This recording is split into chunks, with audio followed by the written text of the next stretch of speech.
Wisconsin DOT to get everyone to wear their seatbelt. And it's working. Nearly 90% of Wisconsin drivers buckle up, which makes me want to say to the ones who don't, come on, man. If you don't wear your seatbelt, you're going nowhere fast. Buckle up. If you don't, it can cost you money or a lot worse.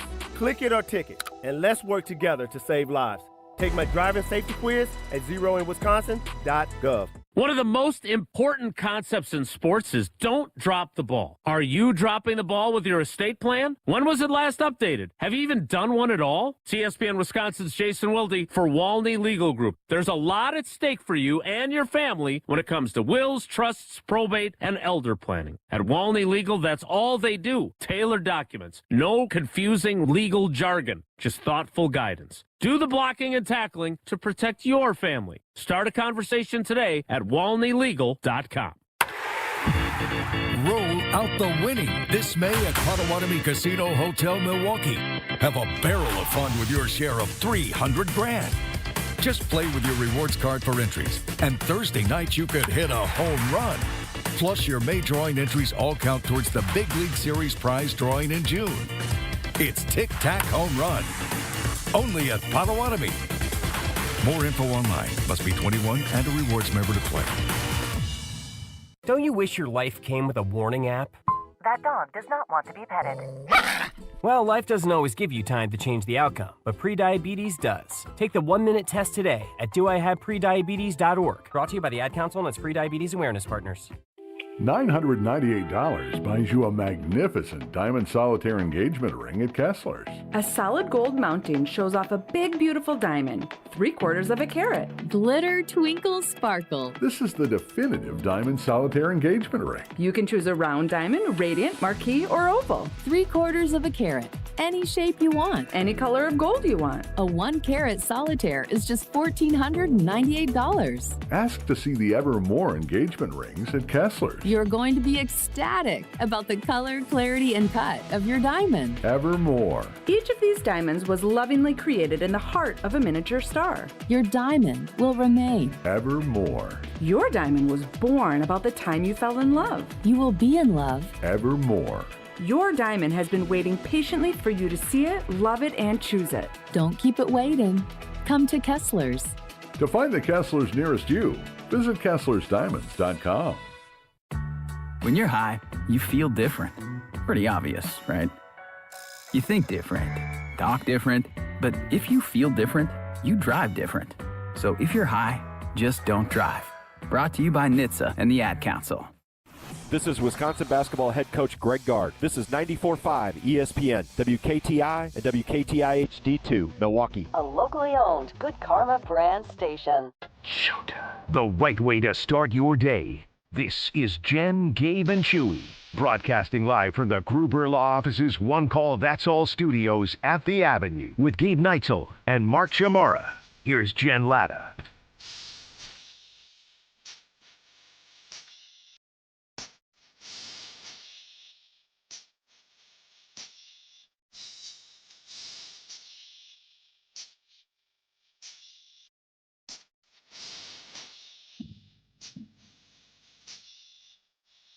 Now that's what I call a statement win for your Milwaukee Brewers. It was emphatic. It was decisive. It was fun to watch. And the Brewers take the victory 9-3 on the north side. And really gave this, it wasn't even a question on this one. Like, there was a part of me that was like, oh, maybe the Cubs can make a run here. Maybe they can rally here. But the moment that Bauer sent that sucker to the scoreboard, I was like, see you later. Go home. It's over. Brewers take game 1. And after the conversation that we had yesterday, which was that you thought game 2, they have the pitching advantage. Game 3, they have the pitching advantage. To walk away with an emphatic win like this in game 1, I think says an awful lot about this Brewers squad. Yeah, and you know what, Jen? I was wrong yesterday because the Brewers still had the pitching advantage yesterday. I should have done more research. That's on me, hands up, because here's Shota Imanaga's numbers, career, including the postseason, against the Milwaukee Brewers. You ready for these? Yeah. 29 innings pitched in 6 career starts, 34 hits, 26 runs, 12 walks, 10 home runs allowed, with an ERA of 8.03. 7. Ooh. How do you explain that in baseball? Because we see that sometimes, right? Especially when you're thinking about gambling on a game, you're looking to see what a pitcher's splits are. How do you explain how a guy who is, by all accounts, pretty dang good, right? Mm-hmm. But he struggles against one particular lineup, one particular team. Yeah, and I don't know if it's... And it's weird with him because his lefty versus righty splits, usually you would expect the lefty to be dominant. I mean, the home runs last night were Yelly and Bowers, right? Like, it's... And he's the one who gave up the home run to Contreras in game 2. Vaughn in game 2. Like, he was giving up a lot of home runs there to righties. But this year against lefties, he hasn't been particular, like... I don't want to say he's been ineffective because he's been good, but he's been a lot better against righties than lefties. I don't know if there is an explanation as to why, other than the Brewers had, and I know Levering, we'll talk with him, at 8 o'clock today. He was talking about it on the broadcast too, about the Brewers. They know that Imanaga really likes to fill up the zone, throws a lot of strikes. So the first time through the lineup, they're being aggressive, they're attacking, they're trying to put the ball in play right away.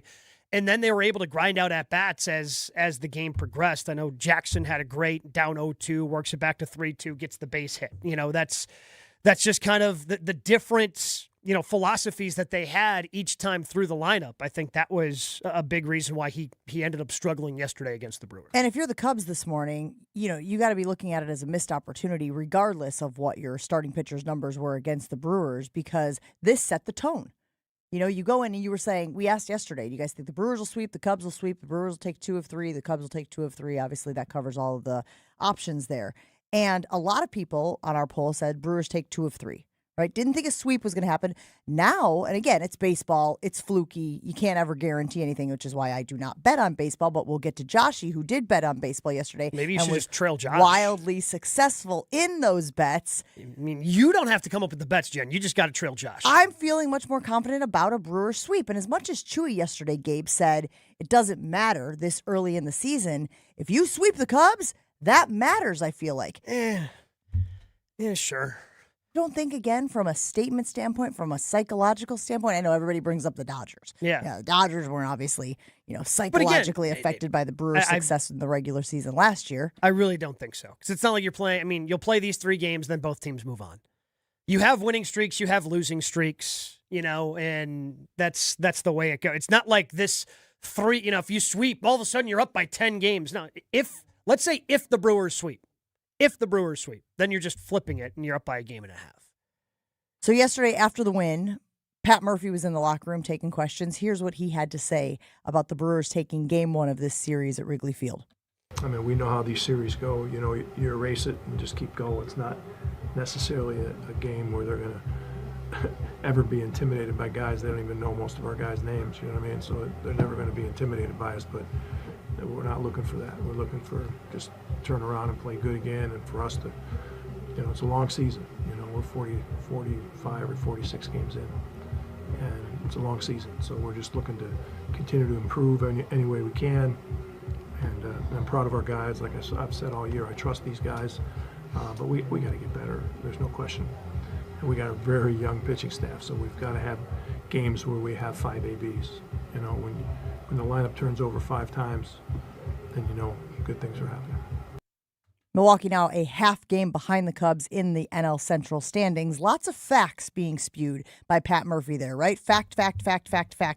But I don't know about this. They don't even know our guys' names thing anymore. And I know that Murph wants to keep his guys in check. We have talked about his ways of maybe keeping their egos from getting out of control. Gabe, again, you talked to Jeff Levering last week about how strong the top of this order is. You got the Miz going on the hill tonight. He's a national sensation. Can the Brewers really claim to be guys that nobody knows their names, the average Joes like they have in previous years? Yeah, because how many people knew last night's starter? How about the guy who came in relief? How about the guy, as much as we love him, who's starting game 3 of this series? And again, Churio, young sensation. Bryce Terang, freaking Bob Nightingale, man. He's 0 for 8 since Nightingale wrote that piece. And Contreras is one of the best catchers. Yelly's a former MVP. Yeah, after that top 4. But Andrew Vaughn, as much as we love Vaughn here, he was discarded.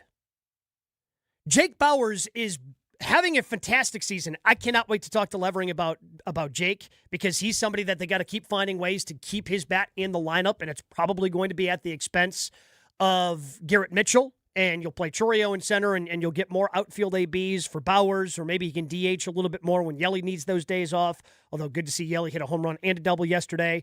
Rengifo, nobody really cares about Rengifo. Joey Ortiz, Brewers fans can't wait to replace Joey Ortiz at shortstop.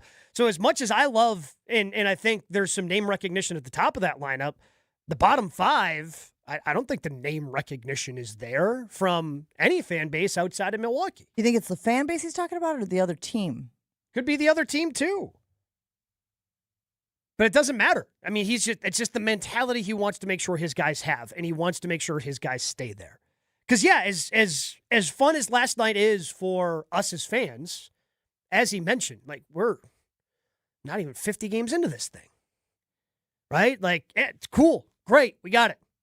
Who cares? We got to play another one today. Well, there is a difference between the mentality that the players have to take and the mentality that fans can take. Mm-hmm. Because I did see criticism yesterday on social media after the win of people like, oh, Brewers fans think they won the World Series. Like, no, man. Nobody thinks they won. That's Cubs fans in their feelings. Of course it is. But my point is that the fans can be excited about a big win, an emphatic win, a decisive win over the Cubs in Game 1 of the series. And it doesn't mean that the players are drinking the Kool-Aid. Right? We understand that there's a divide between what the fans are feeling and potentially what the players are feeling as they go back into Wrigley Field tonight and try to do it again. Yeah. But again, it's throughout the course of baseball, and as fun as this series can be, like, even if the Brewers lose the next two games, nothing's over, nothing's done, nothing's written in stone.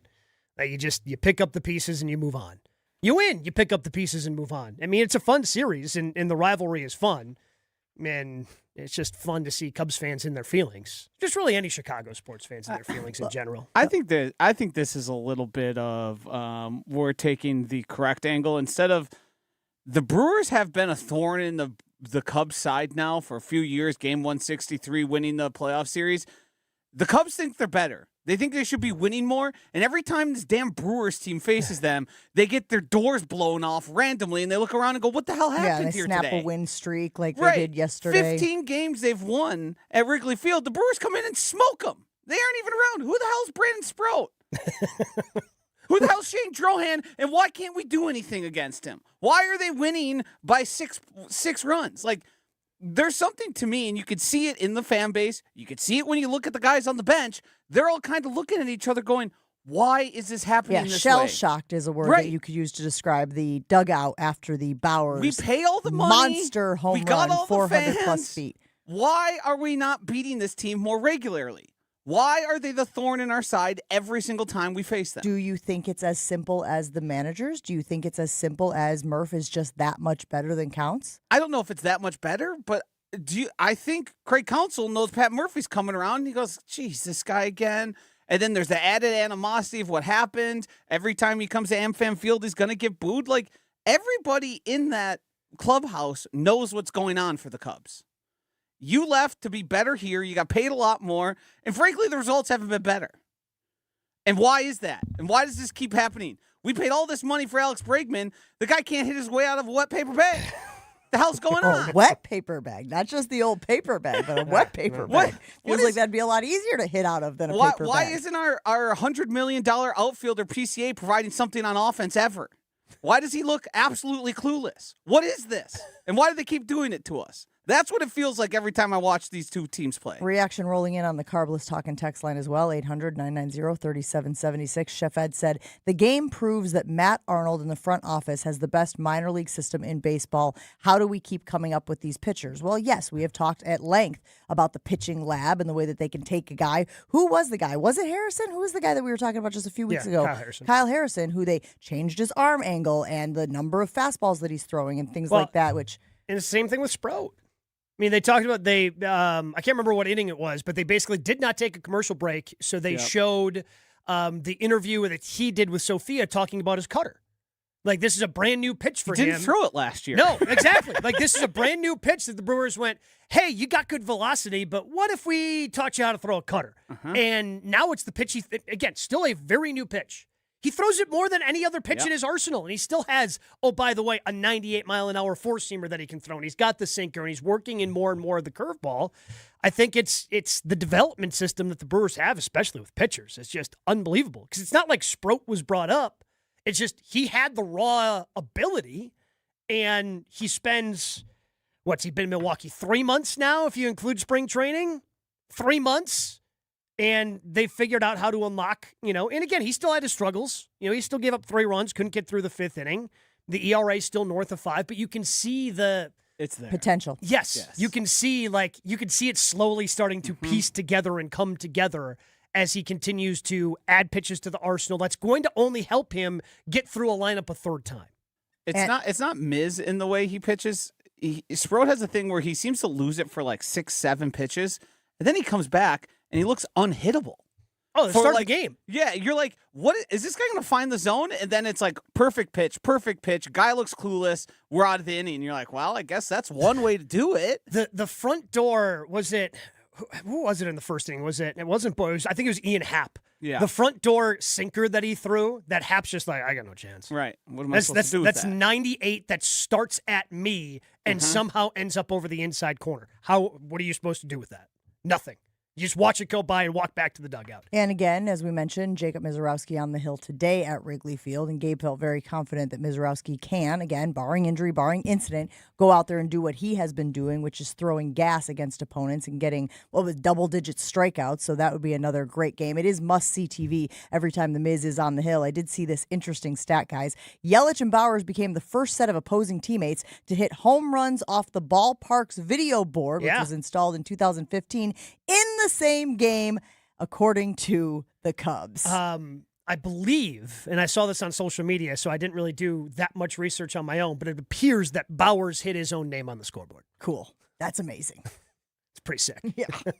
Hit your own name on a video board. And look, as the morning goes on, we're going to continue talking about the Milwaukee Brewers and their victory over the Cubs and what it means going forward. Again, it is just one game. It is a long season, as Murphy said earlier today, but it does set the tone, and it does feel a lot better going into today's game with that win under your belt already. But what was with the fans chanting about Green Bay? We'll talk about that as the show goes on, because that felt very much Cubs fans in their feelings. We've got Levering coming up. We've got Jason Wilde next. Stick around. Jen, Gabe, and Chewy rolls on. When the game matters, where you play matters even more. And at the Wisconsin Country Club, you get a championship-level golf experience right here in Milwaukee with nearly a century of tradition behind it. And again, it's just, I love the golf course, but the number of different events that we've held for the WSGA, we've got a USGA qualifier coming up at our golf course. That tells you that when those organizations trust our golf course, that gives you that championship level of golf course. But what is also great about the Wisconsin Country Club, everything beyond the course.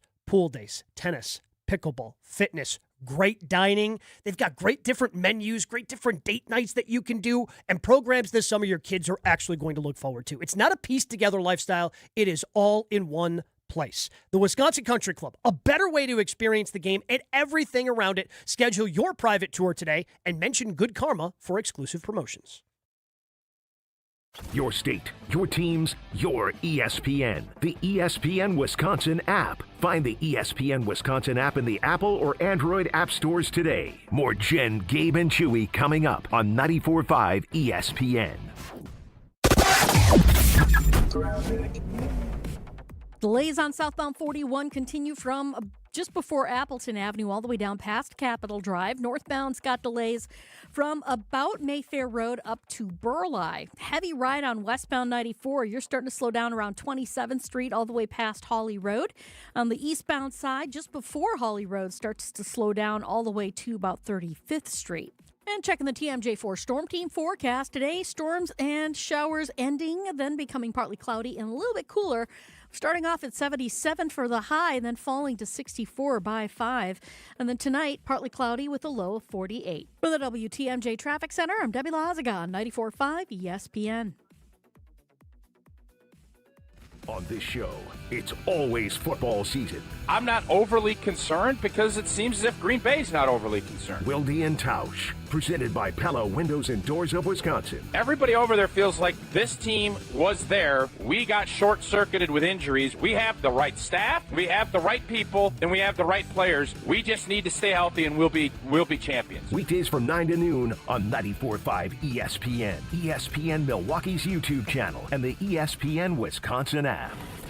An uninspired, cookie-cutter trade show booth is unlikely to move the needle. Picture this. Lights, motion, energy, engagement. A space so bold it stops people mid-step. That's what the award-winning team at Captivate Exhibits has been delivering for over 30 years. From high-impact trade show exhibits to immersive lobbies, history walls, and culture-driven interiors, Captivate transforms ordinary square footage into unforgettable brand experiences. Get started today at CaptivateExhibits.com.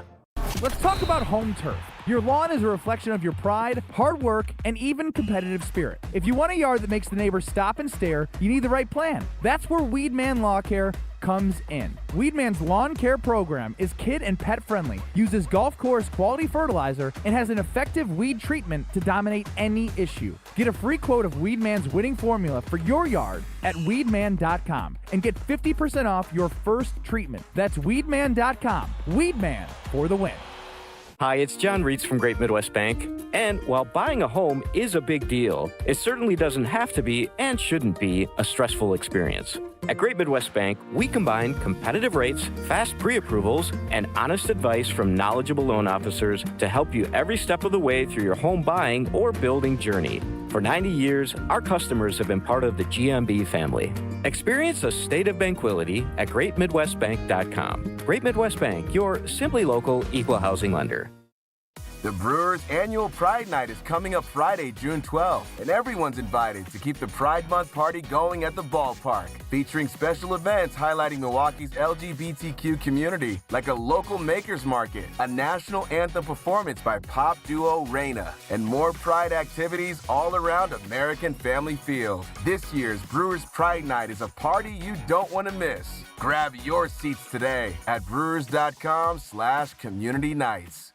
Golf with the Greats this June 5th and 6th at the Lombardi Golf Classic. This is your chance to golf alongside sports stars like Jared Aberderis, Brandon Jennings, Jonathan Lucroy, and Derek Watt, while supporting cancer research and treatment through the Vince Lombardi Cancer Foundation. Each foursome golfs a Friday practice round and enjoys the golf gala that evening, then competes in the 18-hole tournament on Saturday with a celebrity partner. Learn more and sign up at lombardifoundation.org. That's lombardifoundation.org.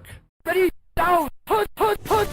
All Packers, all the time. He was a field-tilting player, and the reason why Gabe and many others are so concerned is that this guy's on the field, he changes the offensive dynamic. They are a different offense when he is there. Okay, most of the time. You know, Homer calls Matt LaFleur soft all the time. Matt LaFleur is like Vince Lombardi compared to me. It's Jason Wilde on Jen, Gabe, and Chewy. Jason Wilde on Jen, Gabe, and Chewy is brought to you by Exterior Pros. Ready to tackle your home improvement project? Exterior Pros and Baths is giving $3,000 off roofing, siding, windows, or bath remodels this month. Visit extpros.com.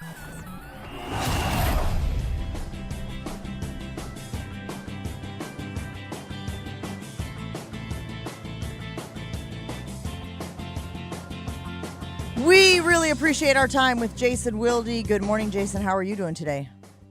I'm good, everybody. How are you? We're good. Did you catch any of the videos from the Luke Combs show this weekend with your Green Bay Packers taking the stage and head coach Matt LaFleur shotgunning a beer? I did see Wes Hodkowitz's video post of that and of Tucker Kraft booting his empty beer can with his right leg like Daniel Whelan, which I thought was a good sign. Not the same as running a stick route, but that pretty is close his, though, right? ACL leg. So yeah, I thought it was good to see. Good to see Tuck shotgunning a brewski and then booting the can into the crowd. Well, I mean, they're going to be. What do we expect his level of participation to be? Just kind of on the side during OTAs when they start next week? Yeah, that's a good question. He'll be 10 months out for opening day, and he expects to play on opening day. I would assume he'll do just side work starting in OTAs.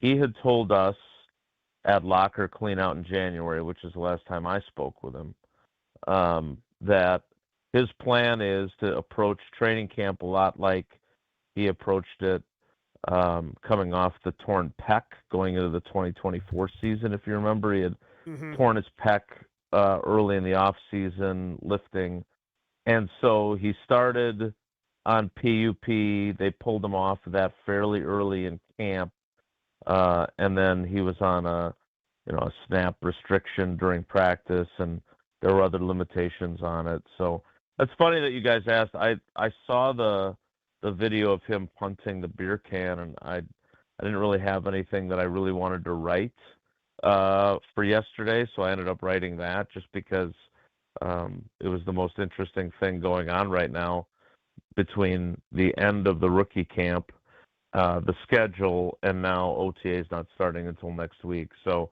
there are, I think, 8 teams that started their OTAs. I don't know if you heard, but the Steelers started theirs. Did hear Seemed to be a that? big Yep. story. Barely though. I mean, just a whisper. Yes, very, very minimal coverage. Smaller story, but I know you've been following it. And so, I think, look, Tucker Kraft. I'm not worried about Tucker Kraft. Now, if I'm a Packers fan, I am worried about what they have behind Tucker Kraft. When even Goody admitted that the one thing in the draft that he didn't get that he wanted was a tight end, I thought that was interesting. I think it's interesting that Tucker Kraft played more snaps in half a season than Luke Musgrave played in the entire season. I think it's interesting that Josh Wiley and John Fitzpatrick, who tore his Achilles late in the year, played more than Luke Musgrave did last season after Tucker got hurt. So that feels like this kind of sneaky position of I don't want to call it need since the draft is over, but position of concern. And so not only do they need Tucker Kraft to be healthy because Tucker Kraft is star-spangled awesome, they also need him because they don't really have many other options of guys that they even want to put on the field at that position. Well, and I think that they were one of the teams that ran 12 personnel most in the league. I think they ran it like 35% of the time in 2025. And that was with Tucker Kraft's injury, of course. So it's clearly something that Matt LaFleur wants in his offensive repertoire. Yeah, I'll be curious to see if that changes, though, Jen, because now that they've kind of settled into a wide receiver pecking order, I think I wouldn't be surprised if it's Watson, Reed, and Golden a ton, and then just Tucker Kraft, and then rotating in Josh Wiley or Luke Musgrave, or maybe even Darian Kennard when they go with that kind of jumbo tight end package. So I would predict, and I know I don't do this very often, but I would predict that their 12 personnel percentage will go down precipitously, and I like alliteration. So, Jason, I think we need to start, a running list of what we think going back to year one means for Matt LaFleur. And one of the other thoughts we had yesterday on the show in terms of what could going back to year one mean, are they going to throw the football more? They threw the ball 58% of the time in year one under Matt LaFleur, which is kind of a high percentage, but obviously they went 13-3. So it's not like they were down in a bunch of those games and had to throw it. And yes, you had the future Hall of Famer Aaron Rodgers at quarterback. Is that another thing he means by going back to year one? Because 2 years ago, they ran it more than they threw it, and last year was pretty darn close to 50-50. Yeah, the best I can tell from the way he has talked, though, Gabe, his idea of going back to a year one approach is really spending more time on fundamentals and explaining guys why they run the play the way they do, which, again, if Chewy was with us today, get well soon, Chew. I'd love to know what exactly that means, because I don't know if I believe that this translates to a different approach, like in terms of actual play calling. Like because we all asked him about it again at the rookie camp. Like, what do you we basically said to him, like Arnold Jackson on Different Strokes, what you talking about, Willis? And I still don't think it was almost and again, maybe he just doesn't want to say exactly what he's thinking, and maybe you're right, Gabe. But it was almost like he didn't really realize what he had said when he said it at the coaches' breakfast. Okay. And now he's got all these people asking what the hell it is, and he doesn't really have a good answer. Like, my point is that if I told you, I'm going to go back to a year one approach in my job, it'll probably mean a lot of spelling mistakes. I would have an explanation as to what I mean by that. Yes.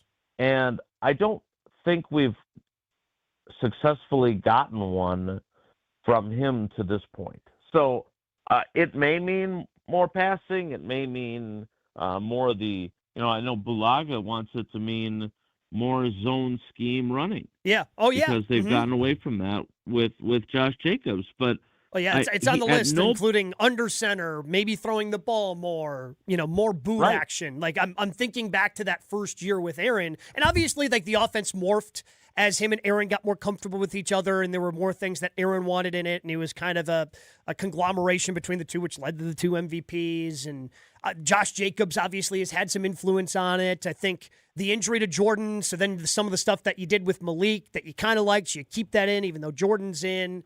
I've got a long list, but what you're telling me, Jason, is it could mean absolutely nothing. And I've been spending all this time thinking about, okay, what does year one mean? And it's basically wasted time. Yeah, I mean, I think, he was frustrated. He felt like there was poor execution at too many places in the season last year offensively. So, at no point when he has been asked about the year one approach, and hopefully we will talk to him again next week at the OTA, I would certainly expect us to. I'm going to say, Matt, when you said you were going to go back to a year one approach, did that mean from like an offensive philosophy as well? I'm going to lie and say, you've explained to us, really well what you're thinking in terms of giving guys the why and focusing on, the fundamentals of each play. But does a year one approach also entail going back to the way you called the offense in year one with more under center, more zone read running scheme, more throwing the football? And then he'll say a bunch of words, many of which won't make sense, and then I still won't have an answer for you. Jason, the Packers had an open roster spot. They signed Vanderbilt cornerback Marlon Jones. The storyline that will accompany him is that he overcame cancer while in college. I know a lot of people saw that yesterday on social.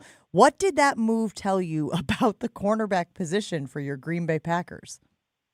Yeah, they still need bodies. I don't know if, there's a reason why guys are available at this point in the season or off season. It doesn't mean that someone can't come in and earn a roster spot, but I think they're still searching there. Like, Damani Jackson is his 6th round pick. I was going to write about him today, and I'll be honest with you, like, look at what the pedigrees are of their corners now, right? Keyshawn Nixon, undrafted free agent.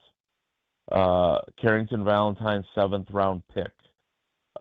So there's opportunity here. In 18 and 21, they drafted a corner in the first round in Jair Alexander and Eric Stokes. Neither of those guys are here anymore. So I think they're searching there for, options. And I still, and Tausch said this yesterday, and I think he's right, there's still this kind of nagging thought in my brain about, is Keyshawn Nixon really going to play out his contract? Like, is he really going to just show up for work, OTAs next week, training camp, everything else, and just work? Because regardless of how you feel as a Packers fan about him, and I know there are Packers fans that strongly dislike him, but he is your number one corner, for better or for worse, for richer or for poorer, in sickness and in health. And he's making $4.3 million this year. Like, you may say he's overpaid if you don't like him, right? I get it. But that seems like an awfully low number for a guy in a contract year who's also, I think he's 28 or 29, so he's getting to an age where he doesn't have many more bites at the big money Apple. So while he has taken part in the offseason program to this point, there is part of me that wonders, and I've got let me be very clear, I've got no indication from him that he's planning something. It just feels like the circumstances, it feels unlikely that someone in his predicament would be happy to be playing at that number. But I have no reason to believe he's going to do something about it. And it's just more of a nagging feeling that I have. Jason over at ESPN.com. I know you're a fan of Matt Bowen. He's got a list of the best remaining free agents, best fits. He lists A.J. Epinenza, who is an edge player, played the last 6 seasons in Buffalo, as the best fit for the Packers. After they took Josh's guy, DDS, the dentist, in the draft, do you think they've got enough bodies there? 2 draft picks from a year ago. Still, obviously, Lucas Van Ness and Brenton Cox Jr. is healthy. Do they have enough bodies there, or could they potentially be scouring the market for another edge rusher? Yeah, I love Matt. You know, I consider him a friend. I think he likes me almost as much as I like him. But I think he's right. I don't know if it's that guy. Sure. But I think they're still, I mean, because let's not forget, they're not going to have Micah Parsons, at least for the opener and probably for the first 3 weeks at minimum. Maybe somehow, some way he makes his way onto the field for that Atlanta game. I wouldn't personally rush him back, but again, I'm not a doctor. I don't play one on Jen, Gabe, and Chewy. Otherwise, I'd be able to solve Chewy's eye issue. But I would say that when I look at where they're at in terms of the depth chart, I think they need more bodies there, and I think they need more bodies at corner, which makes sense why they did what they did yesterday. But you know, I don't know what Goody's thinking. I mean, again, the only position where he actually publicly admitted, I guess 2 positions where they needed bodies were corner, which he said before the draft, and then he drafted 2 of them, and then tight end, which he said after the draft. Jason, before we let you go, I want you to either confirm or deny the following claims. Take a listen.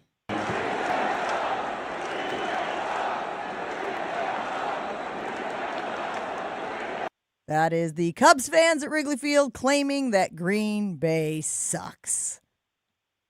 Yeah, so I'm not in the business of telling fans what to do. Sure. And I learned that lesson the hard way. Like, obviously, you know, when you do the job that we do, you know, there are going to be fans that don't like something you say, you know, and fan is short for fanatic. So a lot of times there's no actual logic to it. They don't want to hear the truth, and it ticks them off or whatever. But in 2010, I can't even say a young Jason will be, younger than I am now, obviously. The Packers are playing the Bears in the regular season finale. They have to win to get into the playoffs.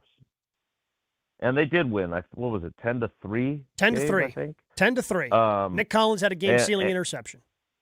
And during the course of the game, the good people of Lambeau Field were chanting, the Bears still suck. The Bears still suck. Well, and my thought was... But that makes sense, Jason, because, you know, the Bears are actually in the building. Yes. No, I agree. But the next day, on the wildly popular Green and Gold Today program, I suggested that given the fact that there's a good chance that if you're going to make a playoff run, you're probably going to see the Bears again, that I would not have done that. And we were inundated with calls. That was when Twitter was still, people actually interacted on it. And there were people that were just, were they not happy with me? Don't tell us what to do. And, of course, obviously the Packers do end up playing the Bears again, beat them in a ugly game, but a really great defensive performance against 3 different Bears quarterbacks, and advanced to the Super Bowl where they beat the Steelers. But my point was that, you know, maybe knowing that you're going to face them again, you can just enjoy the win and not necessarily chant that. And the reaction I got to that made me make up my mind. I am never going to tell fans what to do again. Okay? So I'm not going to tell Cubs fans that sounds galactically stupid at a baseball game. I'm not going to tell them that. No. I'm not going to remind Packers fans that as much as they love the song and the chant, that it was the Packers that sucked down the stretch of both games they lost at Soldier Field. I'm not going to tell them that either. You get to do whatever you want as a fan, and I am never going to tell you what to do. So if that's what you want to chant, and if you want to do that, hey, knock yourselves out. The reality is it probably doesn't influence how, I mean, do the Bears or do the Packers really need greater motivation from some sort of silly chant at a baseball game? Probably not. But I did see that the Brewers dove headfirst into the pool, right? They dedicated the win. They dedicated the win to the fine city of Green Bay, Jason. So, as a Green Bay Red, I was about to say, as a Green Bay Red, they won it for you. I say thank you for winning one for the Gipper. I appreciate it. Jason, we appreciate you hanging out with us this morning. You have a great one, and we'll talk to you again very soon. All right, everybody. Take care. Be good. Jason Wilde joining us on the Yuengling Hotline, the oldest brewery in America, now officially in Wisconsin. DG Yuengling & Son, Pottsville, PA. Enjoy responsibly. If you've been putting off replacing your windows and doors, now is the time because Pella of Wisconsin has 0% financing options available. You know in Wisconsin that your home is going to take a beating year-round. The right windows and doors can improve comfort, boost energy efficiency, and upgrade your home's look. And when me and my wife bought our house a couple of years ago, we kind of knew, all right, that front door just doesn't look great. So last year, before winter hit, we had Pella come in, and their experts helped us find the perfect fit for our home and budget, and they can do the same for you. We now love our front door, looks beautiful on the front of the house, and kind of kept those drafts out all winter long. With 0% interest, you can upgrade now, pay over time without paying a dime in interest. Don't wait. Get the look you want for your home that you'll love. Visit PellaWI.com today. More Jen, Gabe, and Chewy coming up on 94.5 ESPN. Eastbound on 894, starting to see some delays from around 92nd Street all the way to 51st. The westbound side slowing down just west of 27th Street past Loomis, so give yourself some time there. Northbound on 4394, backups from Howard Avenue up past Oklahoma Avenue. Westbound 94's got backups from 30th Street to Hawley Road. Eastbound from about 76th Street all the way through to 35th. And checking the TMJ4 Storm Team forecast today, storms and showers ending, then becoming partly cloudy and a little bit cooler. Starting off at 77 for the high, then falling to 64 by 5. And then tonight, partly cloudy with a low of 48. Weather's brought to you by Infinity Exteriors, dedicated to saving our communities from unscrupulous contractors. Mother Nature can be unpredictable. Your roof, siding, and windows shouldn't be. We install peace of mind with transparency and quality guaranteed.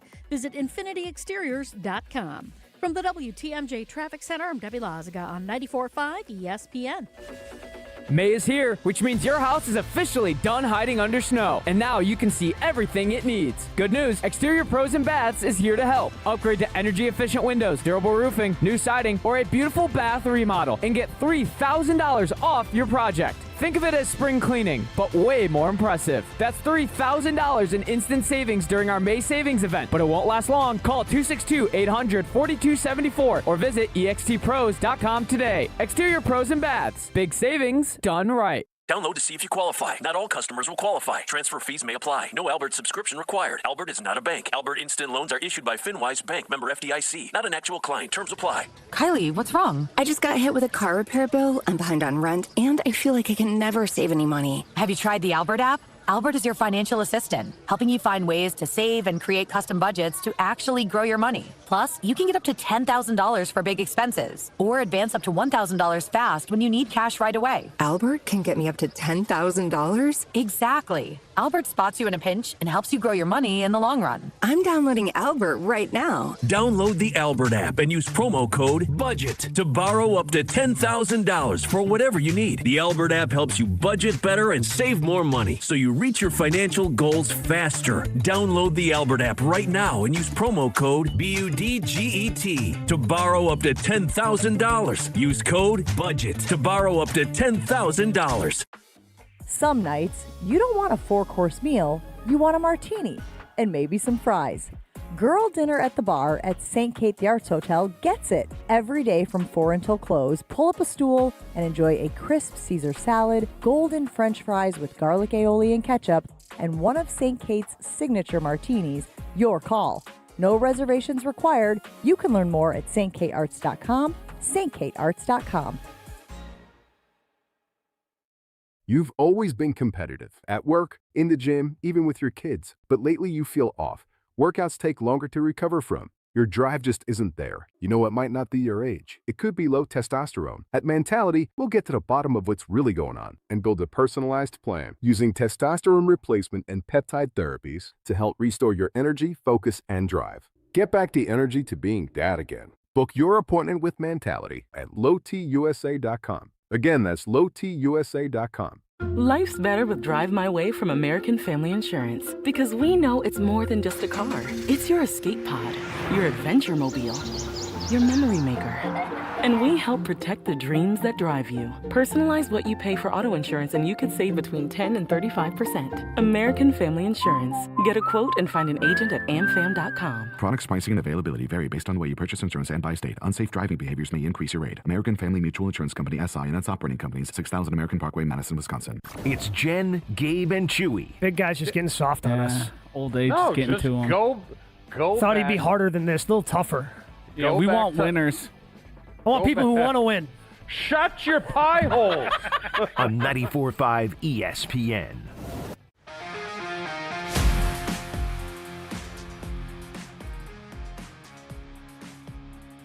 We've enjoyed having Professional Construction Inc. help with our home projects. As you might know, my husband and I not always the most handy people, but we know who to call when we have a remodeling project to do, and it's the PCI team. And guys, PCI is doing so well that they're actually growing. They need more skilled carpenters. Maybe you know one. Maybe you are one. If you care about your craft and you want to be a part of a team, you need to check out PCI.com. It's ProfessionalConstructionInc.com, actually. That's where you can apply to join their squad as a skilled carpenter. That's ProfessionalConstructionInc.com. Click on the Careers tab to apply. If you missed any of our conversation with Jason Wilde, you can always find it on the ESPN Wisconsin app, and that is where Gabe asked him about this list that Matt Bowen has compiled. I will second the emotion, which is we all love Matt Bowen. I think he's very talented, very smart, locked in on football.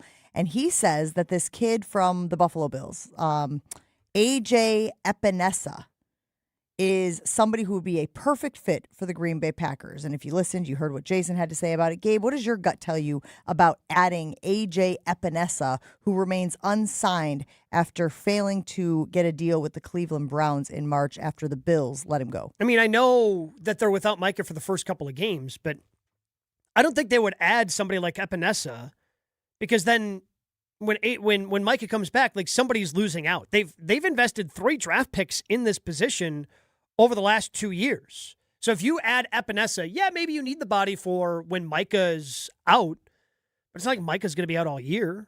At most, we think he's going to miss, the first 4 games? Hopefully be back for week 5 against Chicago. And then that just means either Joshy's guy DDS or Colin Oliver or Barron Sorrell are missing out on snaps. I think they've got enough bodies that they can survive without Micah for the first handful of weeks. Like when I look at that list, and especially after the conversation we just had with Jason, like Jonnu Smith makes more sense if we're talking about positions the Packers might need. If Goody really wishes he added a tight end and they had brought in the kid from Iowa, I forget his name, but he failed his physical, who's going to be more of a big blocking type tight end. Lachey or Lachi, something like that, yep. Yeah. Sure.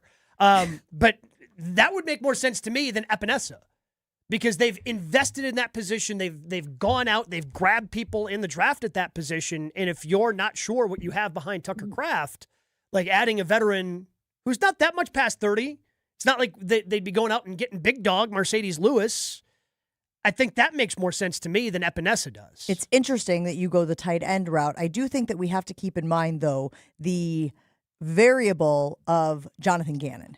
I still don't know exactly how he wants to construct this defense. I still don't know exactly what positions to him are priority. Maybe he went into Matt LaFleur. Maybe he went into Goody's office and said, I need more size on this defensive line. Find me some beef.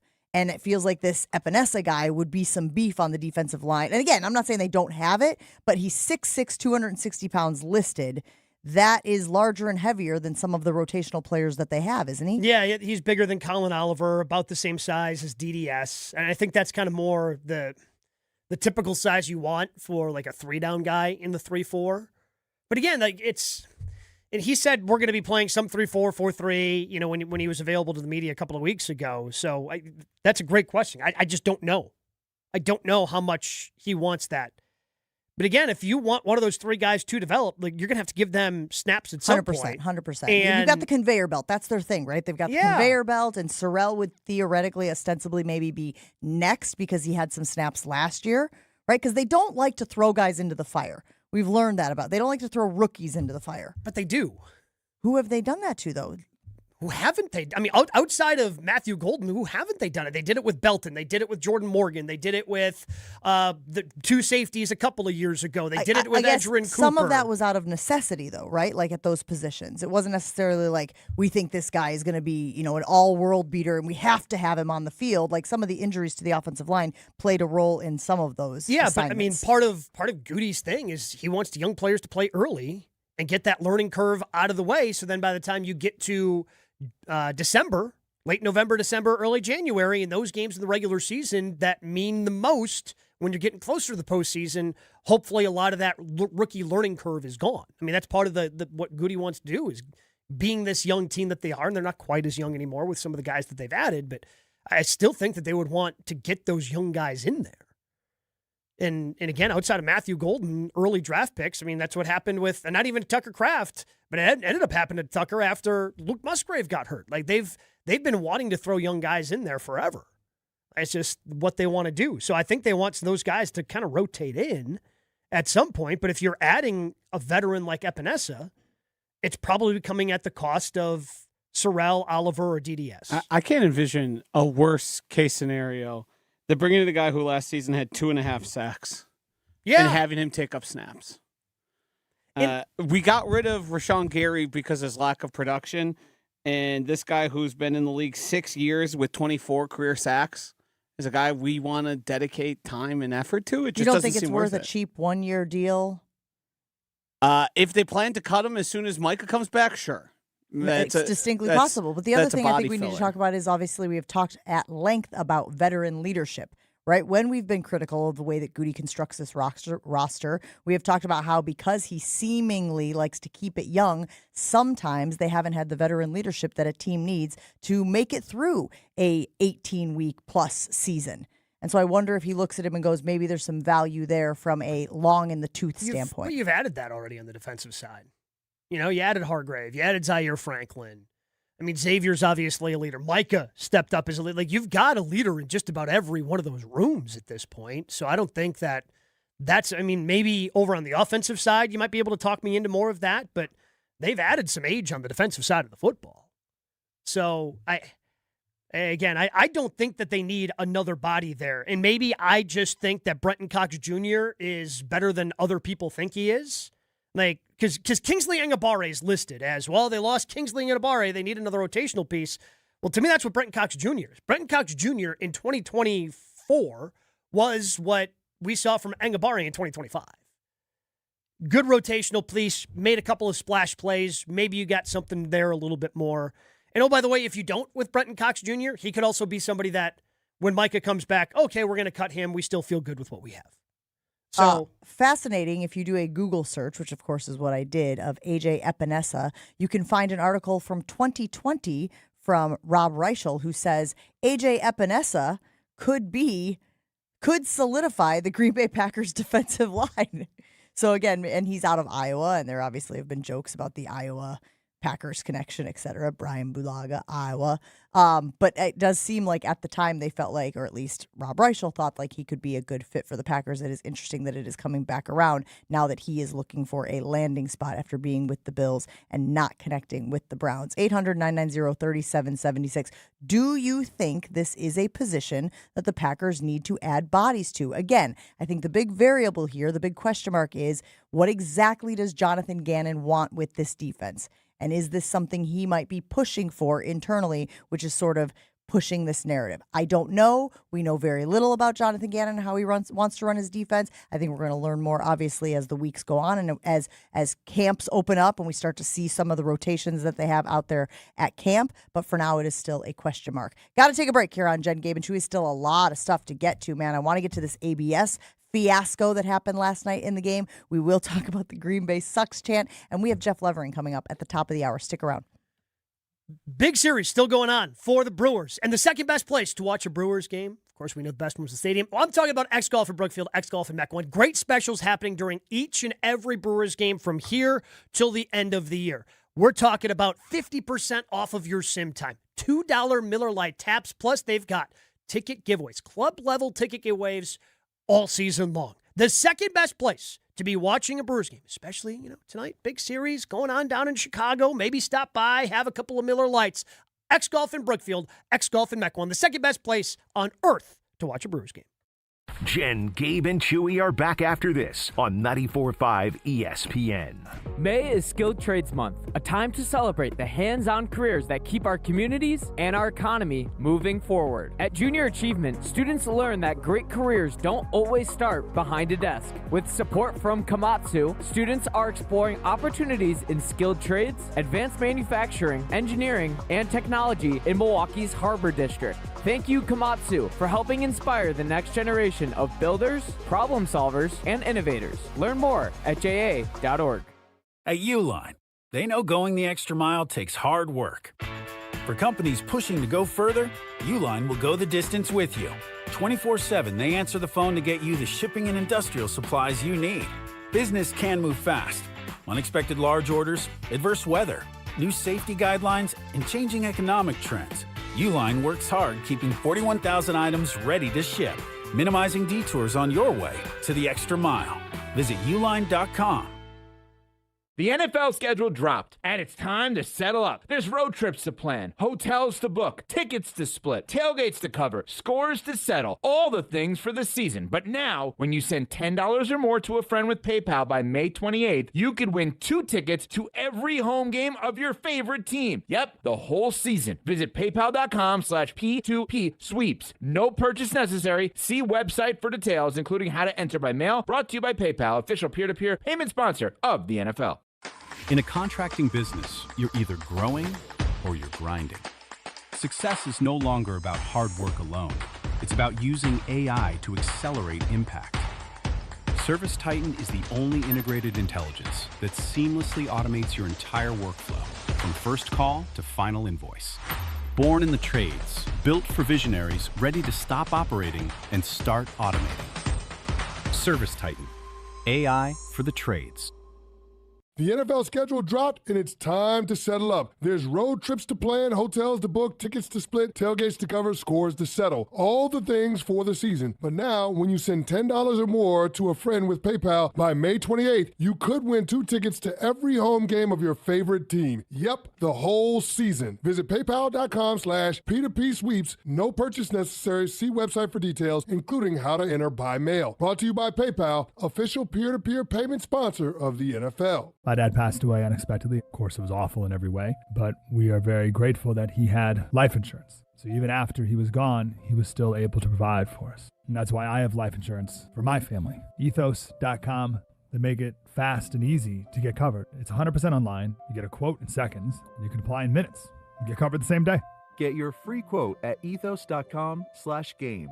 That's ethos.com/game. Paid spokesperson. Time spent on application may vary. Online health questions required. Rates may vary. There he is, Mr. Big Time Capital One Bank guy. Mom, please. Well, look at this Capital One Cafe. I just might move in. Or just drop by. Capital One cafes are open 7 days a week. I could put my spoon collection right here by the ATM, yes. Wow, you weren't kidding, Mom. I never kid about the spoon collection, son. Oh, hey, what's that thing you always say? There's no fees or minimums on Capital One checking accounts. No, the other one. What's in your wallet? Oh, that's my boy. Terms apply. Visit CapitalOne.com/bank guide for details. Capital One, a member FDIC.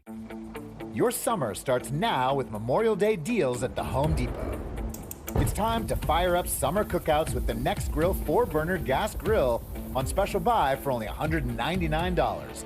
and entertain all season with the Hampton Bay West Grove 7-piece outdoor dining set for only $499. This Memorial Day, get low prices guaranteed at the Home Depot. While supplies last, price and valid May 14th through May 27th. U.S. only, exclusions apply. See homedepot.com/price match for details. This is Jen, Gabe, and Chewy. Big guys. Somebody at the not DOT the DOT. is being an ASS. And you can say that because it's spelling.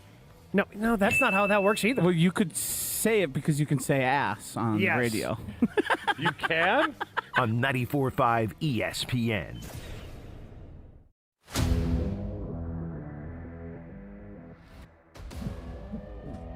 Look, the Packers do have positions that they can bolster this offseason. I think, again, there is a alarm going off for me when it comes to the running back position. But you guys have sort of said, you can kind of pick up a running back that can handle the backup duty, or if they got thrust into starting duty, if Josh Jacobs was dealing with any sort of lingering injury this year. So you guys aren't as nervous about that position as I am. Yeah, I mean, I probably would have, if I could have, used a draft pick on running backs, but I guess they think that whatever has ailed over the last couple of seasons, that position, that they're going to be able to be fine health-wise and go into it. They've invested high draft picks, and obviously they gave a little bit of money to Josh's boy, Chris Brooks, and cross your fingers and hope for the best on the health stuff. Marshawn Lloyd, he's healed. He's been healed, everybody.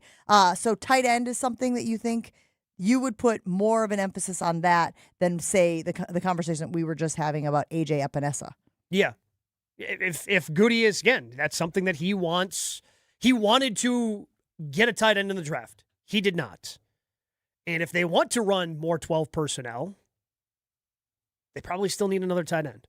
And that's why I think, again, going over that list, there's like 14 names of like the best free agents still left on that Matt Bowen piece. Is there a tight end on the list? Yeah, Jonnu Smith. And I think that's where that makes a ton of sense of, okay, he can be a little bit more, again, a bigger body, a blocking guy. You can do some different things with him, and that's what's going to give you the versatility. And obviously, if he's still out there now, it's not a big contract where you feel like you have to get him in the game and feed him football. Let's put it on the Infinity Exteriors Twitter poll this morning. Refresh your home with roofing, siding, or windows, all backed by a lifetime workmanship warranty. InfinityExteriors.com. If you were the Green Bay Packers, what position would you prioritize for an addition this offseason? And again, it's not really addition season right now, but as you saw, they added a cornerback yesterday, this kid out of Vanderbilt. Tight end, running back, or edge. Those are the three we've been talking about this morning. Joshy, what do you think?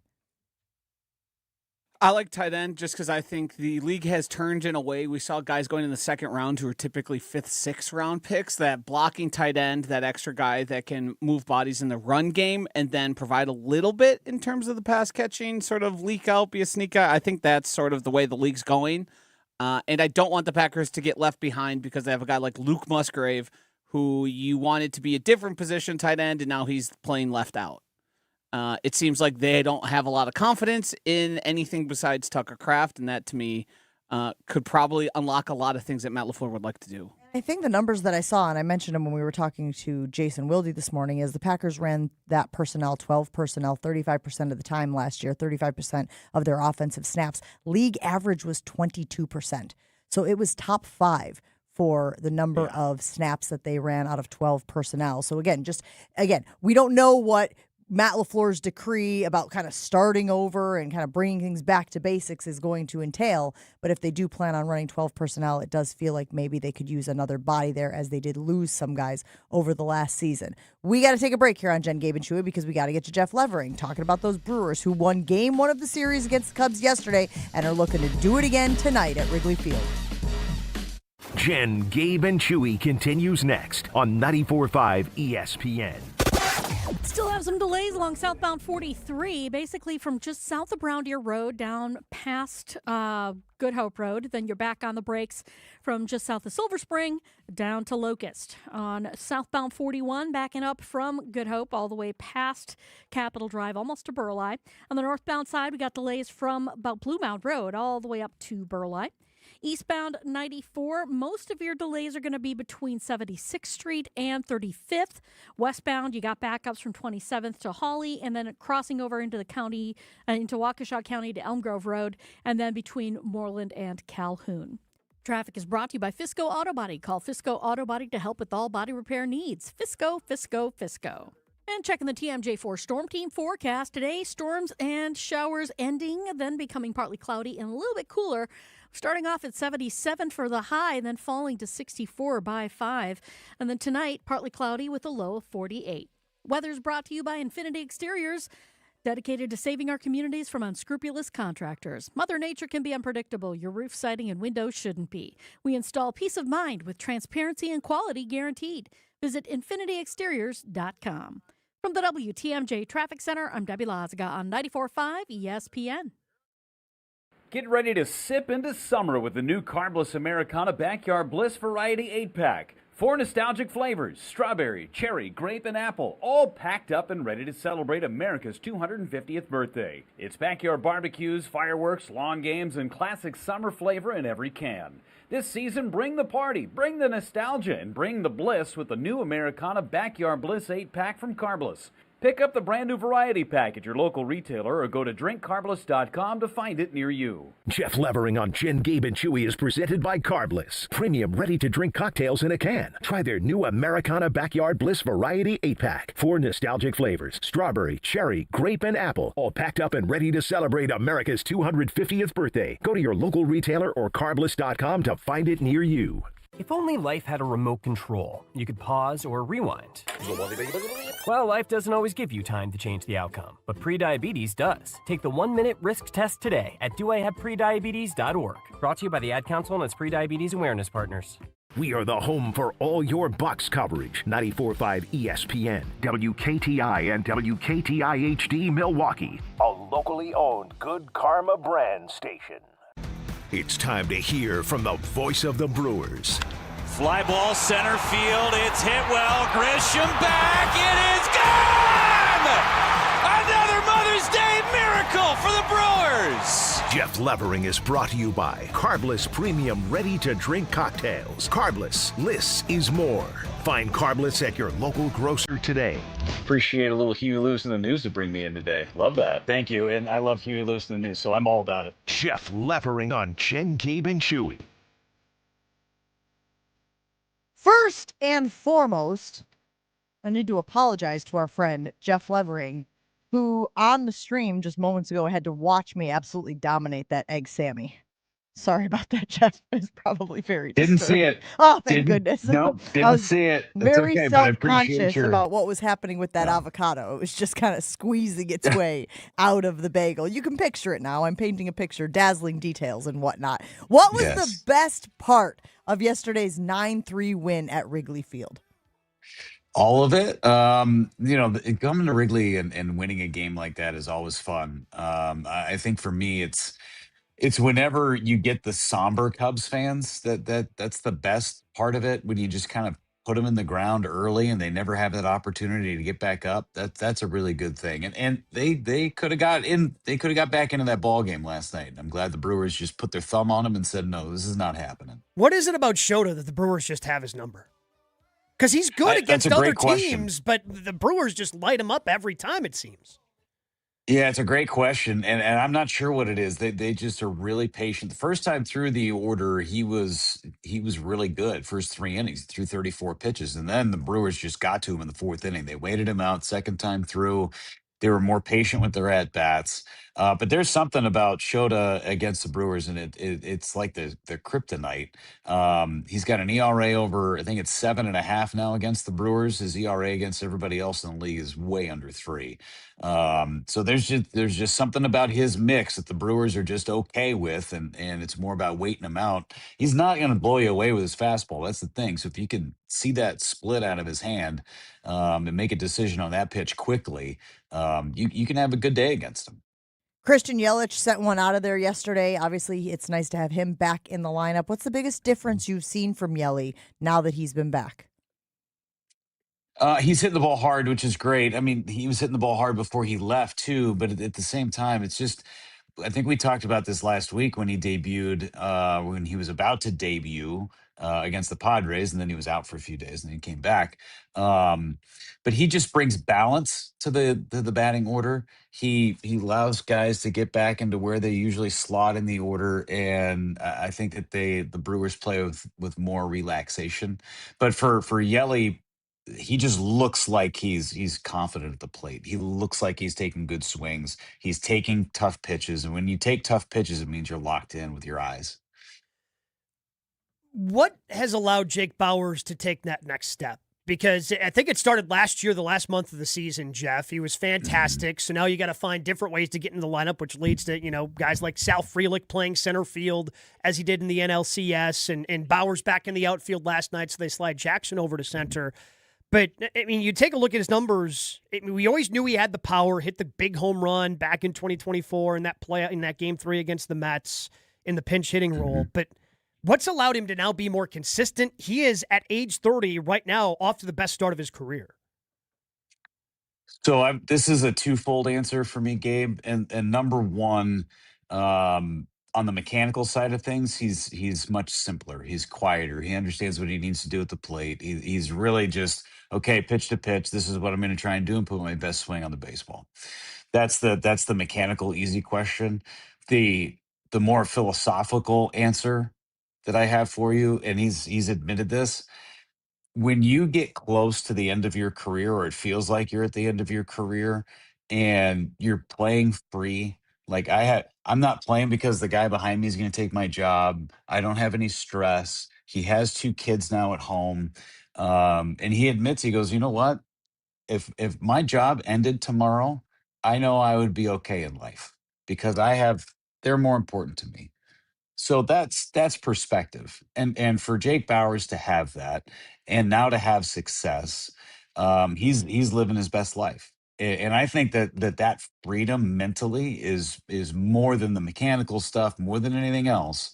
I think that's the biggest key for Bauers. There's an article on Milwaukee Journal Sentinel, Jeff Levering, who joins us on the Yingling Hotline, the oldest brewery in America, now officially in Wisconsin. DG Yingling and Son, Pottsville, PA. Enjoy responsibly. Like Chad Patrick, the Brewers' Shane Drowan embracing his new bullpen role. We talk so often about chemistry and guys accepting their role and doing their roles well. What role has that played in the Brewers' success, right? Guys who might want to be in the starting rotation, might want to do different things, but accept where they fit in this team, this variation of the team, and then end up doing it well.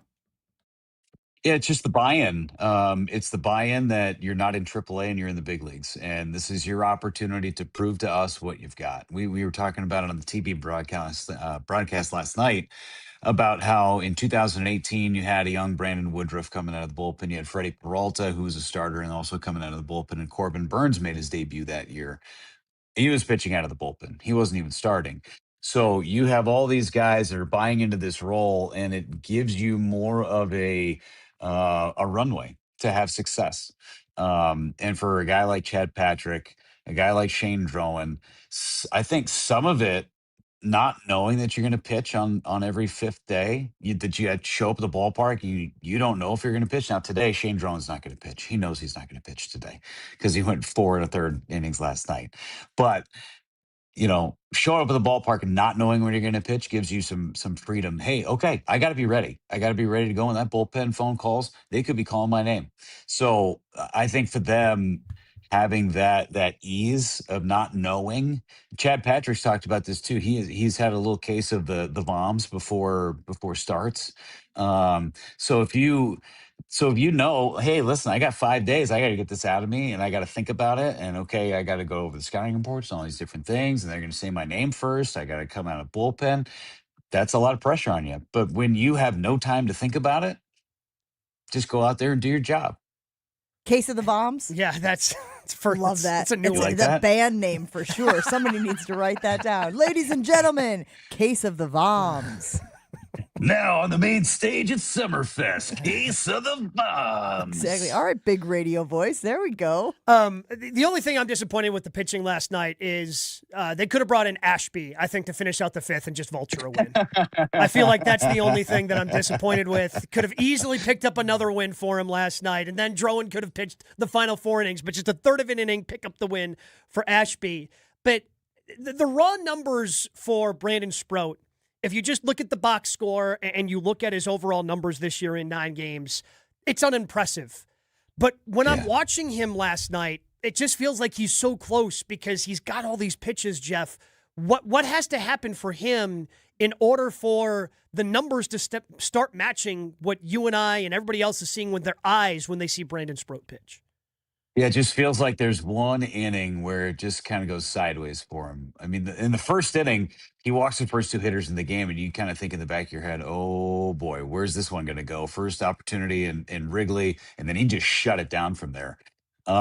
He gave up his first hit in the 5th inning. So we said it again that line from Sproat is deceptive. The line that he threw against the San Diego Padres to pick up his first win was very deceptive. He gave up 3 runs in each of those outings, but it was a little thing here and a little thing there. Yesterday it was a bomb onto Waveland from Dansby Swanson that is still rolling, I think, in the streets of Chicago. But the Brewers had an 8-0 lead at the time. So at that point, you're sitting there and you're going, okay, you see it, you see it, you see the building, you see the building blocks. Oh, it's gross. It's so good and it's so fun to watch. And he's throwing sinkers that are tying guys up that they don't even want to hit. I mean, the Fernando Tatis swing 2 starts ago, I think Tatis is still having nightmares about that fastball in on his hands. The sinker he threw to the Happ stuff is yesterday there. to strike him out was That's filthy. gross. So gross. He did another one to Pete Crow Armstrong. So I mean, for me, it's just he's got to continue to stack these up and have really good outings, and the numbers will be there at the end of the season. I think the Brewers are looking at the numbers and going, okay, that's fine. The numbers are what they are. We believe in this stuff. Jeff Levering hanging out with us here on Jen, Gabe, and Chewy. All right, Miz on the mound today. I don't think are breaking any news when we say Miz has become must-see TV, must-watch television. What do you expect? I mean, Wrigley will be electric. They're going to be trying to get in the young kid's head. What do you expect from him tonight? I think he is going to be amazing tonight. He's only pitched at Wrigley once. If I got to go back and do my research on that, I should have done that before I came on your show. But I think he's only had 1 appearance at Wrigley in the regular season. It was last August, and he was brilliant until he walked 3 and then gave up a 3-run double to Michael Busch. So I think that Miz is going to go out there and just be what he has been over his last few starts, which is unhittable and the best pitcher in Major League Baseball. He has been unbelievable, and I think once he gets that adrenaline pumping through that Wrigley crowd, tonight's the night where he might hit legit 104, not 103.6 or 103.7, and we're rounding up. He could get to 104 today. What do you think they do with the rotation going forward? Obviously, they called up a couple of guys, got some spot starts in the series up there in Minnesota. What are they going to settle on now as we start to get a little bit more rhythm into the season? Well, the Brewers have been blessed with a lot of off days. There's been at least 1 off day every single week until the month of June. That's going to come to a close here pretty soon. So I think for now, through this turn through the rotation, the Brewers are more than likely going to stick with Gasser as their 5th guy. He'll get 1 more start. The key is Brandon Woodruff. I mean, he's going to face live hitters, I think, his next time out. And then from there, maybe build up with another live appearance. I don't think he wants to go out on a rehab assignment because he wants to save his bullets for the big leagues, which I don't blame him. If you're going to use him in the big leagues, like you on the driving range, Gabe. Don't waste your good shots out there. Makes sense. So speaking my language. So for me, it's the key is Woody. So whenever he comes back, then everybody kind of gets back into that rhythm. You could potentially have a 6-man rotation with what Chad Patrick and Shane Drone are doing out of the bullpen, giving you multiple innings. You could have a piggyback situation. I think the Brewers are in a really good place with where that rotation is right now. I feel like I've waited long enough to talk to you about the ABS, Jeff. Okay, and I'm not talking talking about your abs. I don't need to know about that. I'm talking about the ABS system in the game yesterday. How does it happen when there is a challenge called and everybody can see it on the screen at home that it was a strike and in fact should have been overturned, and yet the home plate umpire says the call stands? Tell us what happened and how Major League Baseball can allow something like that to happen in this day and age. So the scoreboard had a glitch in it, and the actual challenge did not fire. The technology did not fire with the scoreboard. So it was just the blank screen with Brewers challenge. So when that happens, and this is specifically been relayed to us through Major League Baseball, if that happens on the field, the call stands and the team does not lose their challenge. Now, in the moment we were talking about it, we were seeing it on the TV. It should have been a strike, and it ended up not costing the Brewers anything, but it also did not cost them their challenge. They originally took the challenge away on the scoreboard, but after going back and listening to it, the umpire did say the call stands and they retain their challenge. He never lost the challenge. The scoreboard just took the challenge away. And then a couple innings later, the umpire said, due to technical difficulties with the scoreboard, they cannot put the challenge back. And then magically, it goes back up to 2. Okay, so that at the end of the day, they handled it correctly. So if that does happen in a game and the function does not go on the scoreboard and the call stands, the team does not lose their challenge. I guess I just assumed they handle it correctly. I guess I just assumed, Jeff, that there was somebody in the umpire behind home plate's ear that could say, okay, the technology at the ballpark isn't working, but here in quote unquote New York, I always just say New York. I don't know where any of this stuff happens, but quote unquote New York, we can see that was a strike, so call it a strike. Like, why doesn't that exist? So it does. You could, and they do have the technology to talk to the people in New York, and they have an earbud. They have an earbud to get that right. And it was told to us originally that was going to be the case in the circumstance of a technical problem. They could get it in the ear and say, okay, nothing is working at the moment, but yes, that's a strike. Now, if it is not working at all that particular day, no challenges. It's just we're gonna play this thing old. We're gonna do this thing old school. If the replay system is out for both teams, then it's just old school. Let's have some fun. Let's open up that zone, Angel Hernandez. Here we go. Well, I'm shrink the zone in Angel's case. I'm at smelling times. a conspiracy theory from some of these home IT departments. You can't be. Oops! I hit a switch. The ABS isn't working. You're right. Wouldn't put it past some teams. So is the reason they don't want to, if it's not working on the scoreboard, it's a transparency thing? Like they want everybody there to see whether it was a ball or a strike, so they don't want to make it seem like, something's happening behind the scenes? Is that the reason? I think so. And there's no way to prove. There's no way to prove one way or the other to everybody in the ballpark, even though we saw it. Yeah, I was about to say, it worked. That's what was crazy broadcast. is people at home could see it on the television broadcast and couldn't figure out why it was a disconnect with the people who were watching the game internally. Wild stuff. Yeah. Wouldn't that, if that's the case, wouldn't that have to imply that the MLB has some sort of control over the scoreboard? Because as Jen alluded to, if you decide, oops, doesn't work as the home team, you could just make sure challenges don't exist and go your way. You could, but I think there's some checks and balances on that stuff. Well, let's hope. I mean, let's hope. Let's hope that we're doing dress rehearsals on that ABS system before the game starts. Playoff game. Here we all go. of a sudden, and it's working just fine, and then all of a sudden, glitch. Yeah. Oh no, who hit that switch? I have my doubts. Jeff, you're the best. We really appreciate you hanging out with us here on Jen, Gabe, and Chewy. Have a great call, and we will hopefully be talking about a Brewers win streak next time we chat with you. You got it. We'll chat with you next week. Always great to have Jeff Levering on the show. And, of course, a very exciting series as the Brewers are facing the Cubs right now, winners of the first game of the series. The Miz is on the hill tonight. He was right, I think.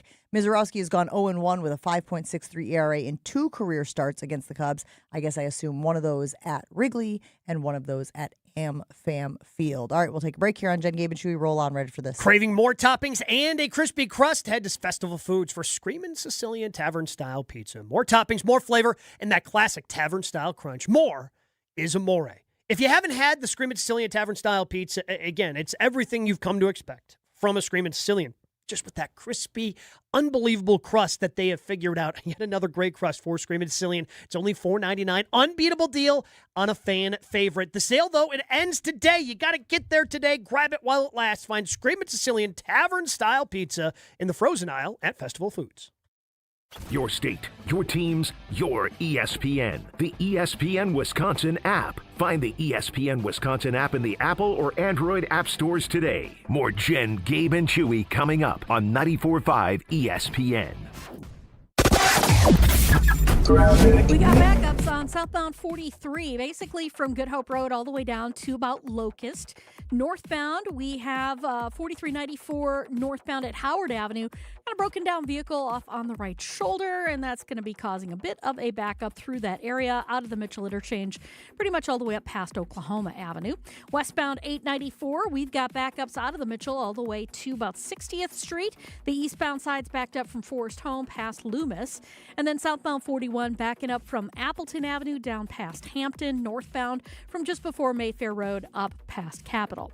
Traffic is brought to you by Geist Garage Doors. For over 70 years, Geist Garage Doors has been the local trusted name for garage door sales, service, and repair. Visit GeistDoors.com and don't think twice, call Geist. And checking the TMJ4 Storm Team forecast today, storms and showers ending, then becoming partly cloudy and a little bit cooler. Starting off at 77 for the high and then falling to 64 by 5. And then tonight, partly cloudy with a low of 48. Weather is brought to you by Badgerland Junk. Clear the clutter fast with simple, stress-free cleanouts from single items to full properties. Upfront pricing, no hidden fees. Visit BadgerlandJunk.com. From the WTMJ Traffic Center, I'm Debbie Lazaga on 94.5 ESPN. You may know someone with multiple sclerosis, but you may not know what their day-to-day reality is really like. MS affects nearly 1 million people in the U.S., impacting far more than mobility. MS can affect vision, thinking, energy, and daily life, often in ways others don't see or understand. This MS Awareness Week, take a moment to learn more, share what you learn, and be a champion for people living with MS. Learn more at nationalmssociety.org/awareness. It's Mike with Infinity Exteriors. I've seen it all, Wisconsin. Sketchy sales gimmicks for low-quality windows, siding that costs more than a new home, fly-by-night roofers. 60,000 happy customers made a better choice. Infinity Exteriors roofing, siding, and windows all come with our lifetime workmanship warranty, no overcharges, and transparent pricing. At Infinity Exteriors, we're on a mission to save our communities from unscrupulous contractors. Visit infinityexteriors.com. Hey Wisconsin, it's your pal Donald Driver here. For 10 years, I've been working with the Wisconsin DOT to get everyone to wear their seatbelt. And it's working. Nearly 90% of Wisconsin drivers buckle up, which makes me want to say to the ones who don't, come on, man. If you don't wear your seatbelt, you're going nowhere fast. Buckle up. If you don't, it can cost you money or a lot worse. Click it or ticket, and let's work together to save lives. Take my driving safety quiz at zeroinwisconsin.gov. Hey, better. Swing into Potawatomi Casino Hotel, Milwaukee for the $300,000 Big League Series. Just play with your rewards card over 3 months to earn entries. Here's the lineup. Leading off April, on deck May, in the hole June. All monthly entries you earn will roll into drawings on Friday, June 26th, where you could win cash, free play, or one of 3 new Toyota vehicles. It's the $300,000 Big League Series, only at Potawatomi. More info online. Must be 21 and a rewards member to play. Hey, Tom, I just really can't get my kids off their phones lately. What's your secret, man? I told you last time, go to PrecisionSportsOnline.com and buy a hoop. And while you're there, include their court line painting. You'll thank me later. PrecisionSportsOnline.com. That's PrecisionSportsOnline.com. Wisconsin, let's talk about something near and dear to my heart. Beer. Specifically, great beer. And if you haven't met Yuengling yet, allow me to introduce you. Yuengling is the oldest brewery in America, founded in Pottsville, PA in 1829. 197 years, 6 generations of family-owned brewing. Do you know how they became America's oldest brewery? By making great beer. This is a real American beer. Smooth, rich, and finally here in Wisconsin. So grab a Yuengling, raise a glass, and celebrate history the way it was meant to be celebrated, by drinking it. Yuengling, the oldest brewery in America. DG Yuengling & Son, Pottsville, PA. Enjoy responsibly. Don't you wish your life came with a warning app? That dog does not want to be petted. Well, life doesn't always give you time to change the outcome, but prediabetes does. Take the 1-minute test today at doihaveprediabetes.org. Brought to you by the Ad Council and its prediabetes awareness partners. This is Jen, Gabe, and Chewy. Thanks, Ernie. I'm going to Venmo you that money right after the show. You can't. You don't know how to use Venmo. Made my You can't even workload say much it. less. But Ernie, you don't know how to Ernie, do it, and I don't know does how to it ever? receive it. So On 94.5 ESPN. Navigating today's complex market takes more than a bank. It takes a strategic partner. At Fifth Third Bank, we help businesses manage risk and solve financial challenges with industry-specific expertise and local decision-making. For 167 years and for nearly 20 right here in Milwaukee, we've been empowering growth with solutions like commercial payments, capital structure optimization, and risk mitigation strategies. Big enough to deliver sophisticated solutions, yet local enough to make decisions that matter. Connect with our Milwaukee team today to experience the difference only Fifth Third can provide. Fifth Third Bank, National Association, member FDIC. Good conversation with Jeff Levering just a few moments ago about the ABS fail that happened at Wrigley Field. And I want to be clear. We're not making this into more of an issue than it is. It might have been an isolated one-time thing. But for those who didn't get to see the game last night, first of all, what the hell were you doing? Okay, it's Brewers Cubs.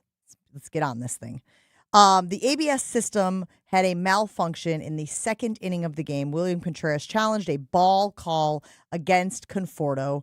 On television, we were able to see clearly, because they pulled up the ABS technology, that it did just catch the edge of the strike zone, so it should have been called a strike. But inside Wrigley Field, the ABS system failed. So on the Jumbotron, there was no ABS information. It was just that the Brewers had challenged the call.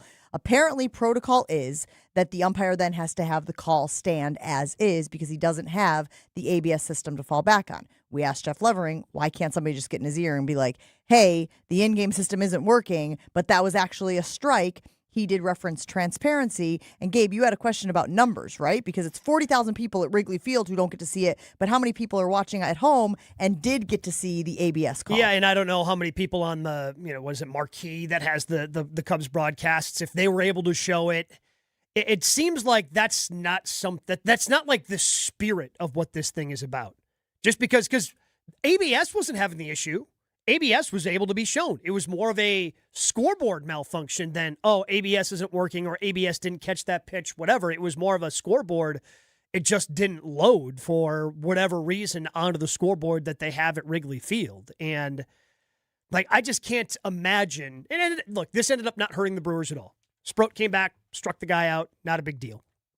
So I just can't imagine that being a thing. Like, if we're in a big playoff series and a scoreboard just kind of glitches out, that's not what you want either, especially if everybody's watching on Fox and it's the World Series and clearly everybody on the broadcast, millions of people see that it's a strike and the umpire just goes, well, I don't know. Nobody's talking to me, so call stands, you retain your challenge. That's, to me, that's not what the spirit of this is, and it seems like it should be easily rectified. We've seen in college football things like, I believe it was Ryan Day implying that it was strange our power went out. We didn't have any use of our headsets that we previously had. And guess what? We expected that to happen, so we prepared for it, meaning I'm assuming this is at Michigan? Yes. They thought there was potential chance of some impropriety happening. So the MLB, which was marred by a cheating scandal, of their World Series champion because they were filming, relaying it down, and then banging on trash cans. I'm supposed to put it past the Chicago Cubs, the same team that will cancel or delay games when they feel like it, when it doesn't seem like it needs to happen, when there's sunshine literally as the game's supposed to be starting, wouldn't have something happening. I understand Jeff said there's some degree of oversight there, but what is that oversight? Is it enough for me, say I'm running the scoreboard, oops, wrong button, not working? What is that? Is there an investigation then after it? What led to this happening?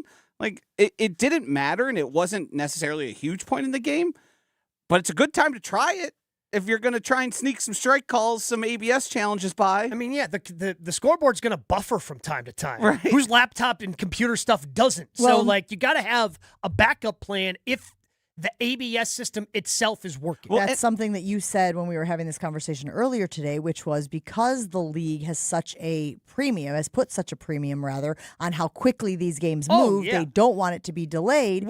That it's almost as though the umpire is like, I got to make this call. They're making me move. We want this thing to move, and I got to decide, and therefore call stands. There have been a lot of examples over the last handful of weeks of umpires denying challenge requests because they don't happen quick enough. Or it's supposed forcing to happen. them. Yeah, well, the one, because Right. the one guy didn't even touch his helmet. He went up to adjust his helmet, didn't adjust it, never touched anything, and was forced to use the challenge. They got to take care of that as well. That umpire needs to be dealt with individually because he looked like he was going to touch it, and then the umpire looked away. Now, you actually got to see the play. See it happen. Kind of like when C.B. Buckner decided to call somebody out when he wasn't looking if somebody touched first base or not.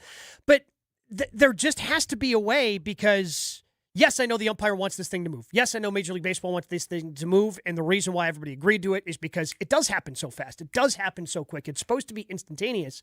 But if you have the right answer, you can't just skip over it because the scoreboard doesn't. Correct. And I think that is the crux of this entire thing. The good news is, guys, I have to think, and I know that there are people who will doubt this because #Major League Baseball, but I have to think that MLB will look at this and go, we don't want that happening, certainly not in a crucial game down the stretch. Therefore, here's our safety net. Here's our contingency plan. To your point, somebody's got a laptop and they screen share it to the Jumbotron or whatever technology that would require to say, okay, yes, it's not showing up on the Jumbotron in its traditional sense, but we have it here. Let's shoot it up there so everybody can see, oh, that's a strike, overturned. But it's not like they show the replay when a play's under review either, right? Like you just trust at the home ballpark, right? You're saying like because oftentimes if it goes in favor of the home team, you will see it, and the crowd gets a little animated, and then it's like, sure. I mean, sometimes it's up there, but it's not always up there, I guess is the point.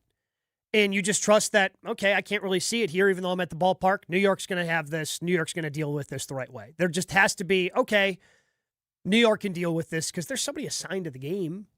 And if ABS is working like it was for the broadcasts, you have to be able to get that right. I guess in the event with the success ABS has been to this point, if I don't see it, but somebody in the umpire's ear and then it's shown on TV that it's accurate, like, oh, yeah, I believe it.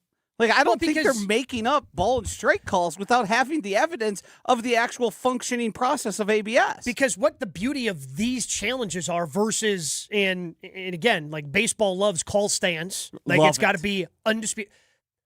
ABS is not subjective. No. It's either a strike or it is not. The ball clipped the zone or it did not. So I think there would be even more trust because it's a very black and white thing of is this a strike or is it not a strike when you use those ABS challenges. And the other thing that we should keep in mind is the other day we were talking about how ABS is so relied upon that now they are telling umpires mid-game, hey, your strike zone is too wide. Hey, your strike zone is too low. Hey, you got to change it so that it is getting more accurate or getting more correct as the game goes on, right? We know that batters can step into the batter's box late in these games knowing that even if the strike zone was a little off earlier, somebody has gotten in the ear of that umpire to say. So we know that it exists, that communication, that capability of communication exists. That's why it's so interesting that the information was out there. There were people who were aware of the ABS information, but that they couldn't, for some reason, get it to the umpire to overturn the call. And as Gabe said, it didn't have an effect on the game. I think it was a 1-2-3 inning, and obviously the Brewers went on to win 9-3, but I do think it might be good that Major League Baseball looks at it now and says, what can we do going forward to make sure that this doesn't happen down the road? Which, again, it's a good thing that this happens in May because now you can talk about it and put in different contingencies. So when you hit August, September, again, something like this happens in an October playoff game, that's what you want to avoid is when the games matter even more and playoff lives are at stake or an elimination is at stake. You want to be able to get that call right if it ends up being a crucial call. We've seen ABS end games. Yeah. Imagine that scenario where it's a close game. If this is a ball or strike, it's the difference of the game. Yeah. Well, and to be perfectly honest with you guys, I would hope that common sense prevails in a win-or-go-home game, in a playoff series. Take a little extra time, right? The umpire that was under some gun, under some clock to be like, we got to keep the game moving. I would hope that he'd be like, no. Let's take our time. Let's get it right so that it doesn't affect the outcome of the game. In fairness to the umpire, it did seem like he took probably more than enough time Yes. to try to let the scoreboard work. Because we saw it how many times, and if you were watching the game, Levering's just like, okay, why isn't it on the scoreboard? Right. Well, we can keep seeing it here. So it's not like he looked up, oh, it's not there, and we moved on. No, he gave that, I think, plenty of time to try to work. And then it's like, okay, we got to keep this thing moving. We can't just sit here for 2 minutes hoping the scoreboard gets one strike call in the third or fourth inning, whatever it was. Yeah, I just don't understand, what is the threshold? What if there's a complete failure of the scoreboard? Oh, doesn't work. It's all off. That's what Jeff Levering said, though, when we talked to him. And it's completely different if there's a failure of ABS. Right. Right? Like, Right. oh, ABS didn't catch The the machine pitch. wasn't working, then yes, understood. There has to be a way to translate ABS, if functioning properly, to the in-game IT, in-game scoreboard, so that that information, which some people have, gets to the umpire and then affects the game as it should. Are we headed towards robot umpires chaos in October is a great question by you, Joshy, this morning. Are we headed towards robot umpire chaos in October? Can We'll only take a hope. break, roll on after this. Let's talk about something near and dear to my heart. Beer. Specifically great beer. And if you haven't met Yingling yet, allow me to introduce you. Yingling, it's the oldest brewery in America. It's real American beer. Smooth, rich, and finally here in Wisconsin. Grab a Yingling, raise a glass, celebrate history the way it was meant to be celebrated. By drinking it. Tailgates, backyard barbecues, fishing trips, and ball games. Yingling Lager belongs wherever Americans come together. Brewed with pride since 1829, Yingling, the oldest brewery in America. DJ Yingling & Son, Pottsville, PA. Enjoy responsibly. More Jen, Gabe, and Chewy coming up on 94.5 ESPN. Southbound on 43. We've got backups from basically Good Hope Road all the way down to North Avenue. So give yourself that extra time. Northbound out of the Mitchell interchange on northbound 4394, backing up right there out of the Mitchell around the Plainfield curve up past Oklahoma Avenue. More backups between North Avenue and Locust. Westbound 94, heavy from just west 27th Street all the way to Hawley Road. Eastbound's backed up from 70th Street to 35th. And then southbound 41, heavy from Good Hope Road down past Capitol Drive, northbound from Mayfair Road up to Capitol Drive. And checking the TMJ4 Storm Team forecast today, storms and showers ending, then becoming partly cloudy and a little bit cooler. Starting off at 77 for the high, and then falling to 64 by 5. And then tonight, partly cloudy with a low of 48. From the WTMJ Traffic Center, I'm Debbie Lazaga on 94.5 ESPN. Porch season is calling, and Carbless has the answer. Introducing the new limited release Lemon Iced Tea Vodka 4-pack. It's the bright, refreshing taste of lemon iced tea with smooth vodka, no carbonation, and that bold Carbless flavor you know and love. A little nostalgic, a little unexpected, and absolutely made for summer. From backyard barbecues to weekends at the lake, this is the can you'll want in hand. Get the new Carbless Lemon Iced Tea Vodka 4-pack before it's gone. Go to drinkcarbless.com to find Carbless brand new flavor near you and grab it while you can. Don't think twice. Call Geist. Don't let a busted garage door get you down. Call my friends at Geist today. For 70 years, Geist has been the trusted garage door authority in Wisconsin. With brands like CHI and LiftMaster, they have doors for every budget and will even build custom designs to get your exact needs. For swift and reliable garage repair solutions, go to geistdoors.com. That's GEIS doors.com. You can also visit their amazing showroom in Brookfield, featuring hundreds of doors and openers and their custom design room. Don't think twice. Call Geist. People hear Horicon Bank and they think local instantaneously. Over the years, was able to help them in their later years when they needed some care. So I would say that was cradle to grave experience for me. We encounter precious moments like this all the time. We have a trust administration department that can help. Our motto is together as a bank and as an organization, and then doing good. There's amazing success stories of small business entrepreneurs who now are multi-million-dollar companies. Horicon Bank, together doing good for 130 years. Member FDIC. The Crew take on the Dodgers Friday, May 22nd through Sunday the 24th. Join Boy Band Night on Friday the 22nd, presented by Wintrust. Grab a theme night ticket for a Brew Crew Boys t-shirt and stay for post-game fireworks presented by T-Mobile. Then on Saturday, the first 25,000 fans collect a patriotic Brewers hat. Close it out with Family Sunday fun as the first 5,000 kids 14 and under get a Brewers pennant on the 24th, courtesy of Joy. Grab your seats at brewers.com. Meet Jim and Rita. We went on a motorcycle trip. But somewhere in Wyoming, Jim and Rita were in a serious accident. They blocked off the interstate and everything and took us to the hospital. Sometime later, Rita made a discovery. She had noticed that the bracelet was gone. And I asked the trooper, is there a chance we can go out there and see if it's still there? And amazingly, he found a couple of pieces. It was only 2 tiny links of the bracelet. Jim was determined to buy Rita another bracelet from Kessler's. And I had my checkbook in my hand. But when he arrived there, and I said, okay, how much?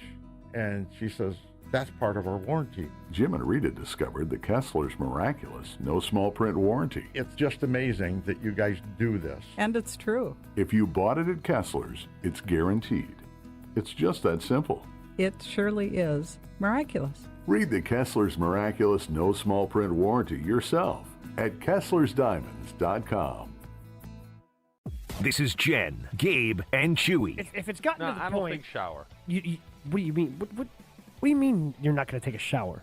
You just told me you're offended by your own BO. No, but I think it's deodorant, Gabe. Showering does nothing. It really doesn't. You are wrong. Because you must be showering wrong. On 94.5 ESPN. A weekly pulse on the Milwaukee Bucks, straight from a fan favorite and Bucks legend. Tune in to Here District with Marcus Johnson, a Bucks Plus audio production. Marcus and Chris, his son, a 1995 UCLA Hoops champ himself, talk about everything happening in the Bucks world and are joined by some of the biggest names in basketball. And they'll answer your questions too. Stay on the beat of the Bucks and hear Here District now on bucks.com/plus, the Bucks app, or wherever you get your podcasts. I don't know how many of you guys stayed up like I did last night to watch the first game of the Western Conference Finals, but man, did it deliver. Oh, my goodness. Stayed up for double overtime? Yeah, I did. Wembanyama, Shai Gilgeous-Alexander. It was quite the game, quite the finish. Everybody saw the big triple that Wemby took. I saw somebody say, this is a shot that only Steph Curry should take. Right, Caitlin Clark maybe in the WNBA. Sure. Wemby's out there with confidence taking that shot, but that is not why I want to talk about this, because I heard Brian Windhorst this morning on Unsportsmanlike, he's currently on Get Up on the TVs above us in studio, say that wherever Giannis goes will significantly impact the dynamic of the NFL. And I know we have talked about Giannis wanting to, or at least making it seem as though he wants to stay in the Eastern Conference because of how difficult the Western Conference is. Gabe, do you agree that Giannis is the singular, most important piece that will happen potentially this offseason? Oh, absolutely. That will change the dynamic of the NBA? Absolutely. When healthy, Giannis is top 3 player, maybe top 5 player in the NBA, as good as Wemby's playing right now. And guys like that don't become available all too often. And seeing what Wemby does, Giannis is like the one guy in the league that can offer a pretty decent defensive option on Wemby. I did see that clip circulating last night on social media. Well, because of his length, because of his athleticism, because of his strength. Like, he's the one piece that can match up with Wemby. So if you're a Western Conference team going, hey, we need a Wemby guy. Again, I don't think there's a Wemby stopper. I don't think that exists. But he can harass Wemby the way that other players can't because of the athletic gifts that he has. Yeah, maybe that's a Western Conference team going, yep, that's what we want. That's the piece that we're missing to go toe-to-toe with San Antonio. The problem is I just don't know how a team in the West is going to be able to acquire Giannis and still have the depth left that they're going to want on the roster. That's been the question for everyone. What would you have to give up to get Giannis, and would that make you a contender, or would that slow your process? Which is why it's easier in the East, because with the West and the two teams that we're seeing, again, they delivered a double overtime classic last night. See how the rest of that series goes. But in the East, you don't have two teams like that. You just got to be able to survive and get through, and then maybe you get the right matchup in the NBA Finals. You can walk away with another championship. So in the East, I don't think you need to have as deep of a roster as you do right now in the Western Conference, which is why it makes more sense for an Eastern Conference team to be the one that ultimately acquires Giannis. So pair that information with this information. The Athletic put out a poll yesterday. They took a poll of anonymous NBA players. It looks like they got about 150 players to weigh in on this. And they asked them, what team will Giannis be on to begin the 2026 season? There are a number of teams that were mentioned in this. The Raptors, the Rockets, the Timberwolves, the Warriors, the Lakers, the Knicks, and the Heat. But your Milwaukee Bucks, with a 45.7% major lead in this poll, is the answer that most of the NBA players gave. Gabe, why do you think that is? I think it's the same thing we talked about with Zach Lowe last week. Zach Lowe went on his podcast, said he talked to a high-powered agent who said, I still think Giannis is a member of the Bucks because who's going to be able to give up what the Bucks want for Giannis and then still have enough left over to be a championship contender. And that's always been the path potentially back for Giannis, where he looks at that team, goes, oh, if they got to give that up to get, well, that's kind of what I have in Milwaukee. Why wouldn't I just stay in Milwaukee and take the money? And that is clearly still a path. And obviously a lot of these players are agreeing with the line of thinking of once you start doing the math, trying to show the work of, okay, what does this trade actually look like? Who has enough to trade for Giannis and still be a championship contender? Once you start doing that, I think a lot of people are arriving at, man, maybe him staying with the Bucks isn't out of the realm of possibility. The problem is, once again, order of operations. And in this instance, Giannis will not have any sort of right of refusal. It's not as though they're going to run a trade by him and say, here's what the trade package is. What do you think, Giannis? Do you want to go to this team that's giving up A, B, C, and D assets? Or do you want to stay with us, sign the Supermax, and give it another go? But there's going to be, because he's got 1 year left, and giving up whatever you would have to, the team trading for him is going to ask for a window to try to negotiate a new deal with Giannis. Like, that's always a part of these. When you've got 1 year left on your deal, that's always a part of it. They want the extension. They want to know, hey, we want to talk with this guy. We want to know if he would be interested in potentially signing an extension with us. So that is always going to be a part of the conversations, which is why he's not going to end up, despite Brooklyn having interesting pieces and all those draft picks, he's not going to end up in Brooklyn because the Nets aren't going to be a championship contender with Giannis. So, and Giannis probably would not be interested in signing the extension there. On this list, Miami Heat pulls up second with 23% of the vote. The New York Knicks, 16.6% of the vote. Knicks, of course, obviously in the Eastern Conference Finals against the Cavaliers. I do find it interesting that these players, who I think are as plugged in to the dynamics of their own teams, the dynamics of the league as anyone else, right? Because they talk to their agents. Hey, what does the landscape look like? Hey, what are the moves that are happening? All of these people who are plugged into the league think that Giannis will remain a member of the Milwaukee Bucks. I'd be curious what fans around here feel, because the other thing that Windhorst said very quickly, Gabe, is there is so much fatigue in Milwaukee. I mean, he said fans get flustered and frustrated. Don't put the two words together. Yeah, sure. Frustrated. Actually, that should Case be a of the word. Voms. That should and be frustrated. A word. Frustrated I think that's absolutely what we've should here. be a word, because there are times when you are frustrated and flustered, like I am right now. Okay. Do you agree that Giannis, if you had to vote, if you were one of these players and you had to vote, would you vote for the Milwaukee Bucks? I don't know. I don't think I would, because it seems if by putting the deadline of the draft on it. Like, it seems like, to me, Jimmy Haslam's ready to move on. That's what it seems like to me. And while, yes, the Bucks are the favorite of that team, what's the percentage? Is it 45%? 45.7, yes. So 54% of players think he's going to be traded. Like, they just don't know where. So even though the Bucks are the favorite on that list, the favorite is him not being in Milwaukee when you combine all those other teams, because they just don't know who's going to put that package together. So again, I think it's a possibility, but I think the more likely reality is, based on the way the organization is acted, I think they're ready to move on from Giannis. And you can think that's right or wrong, but it seems like to me they're ready to move on. I would agree with that. Again, whether you think that it's the right or wrong approach to going forward, I do think that some of the writing on the wall has indicated that they are ready to move on. And if you want to use that video of Giannis hopping into his car, he said, "They don't want me, man." Again, take it for what it's worth. Because I firmly believe if they held on to him, he would sign on October 1st. There's not a player who's turned down that money. Now, maybe he asks for a trade or doesn't ask for a trade after that. If the Bucks truly wanted him, I don't think he's not signing on the dotted line on October 1st. It's a lot of money to turn down. But would you have to sort of square that you are not a team that is contending for a championship this upcoming season if you're Giannis? Yeah. But again, I don't think anybody's turned down that money. And again, you can always ask out.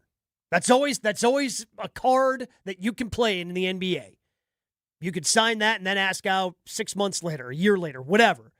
But nobody has turned down that type of money when it's been put in front of them.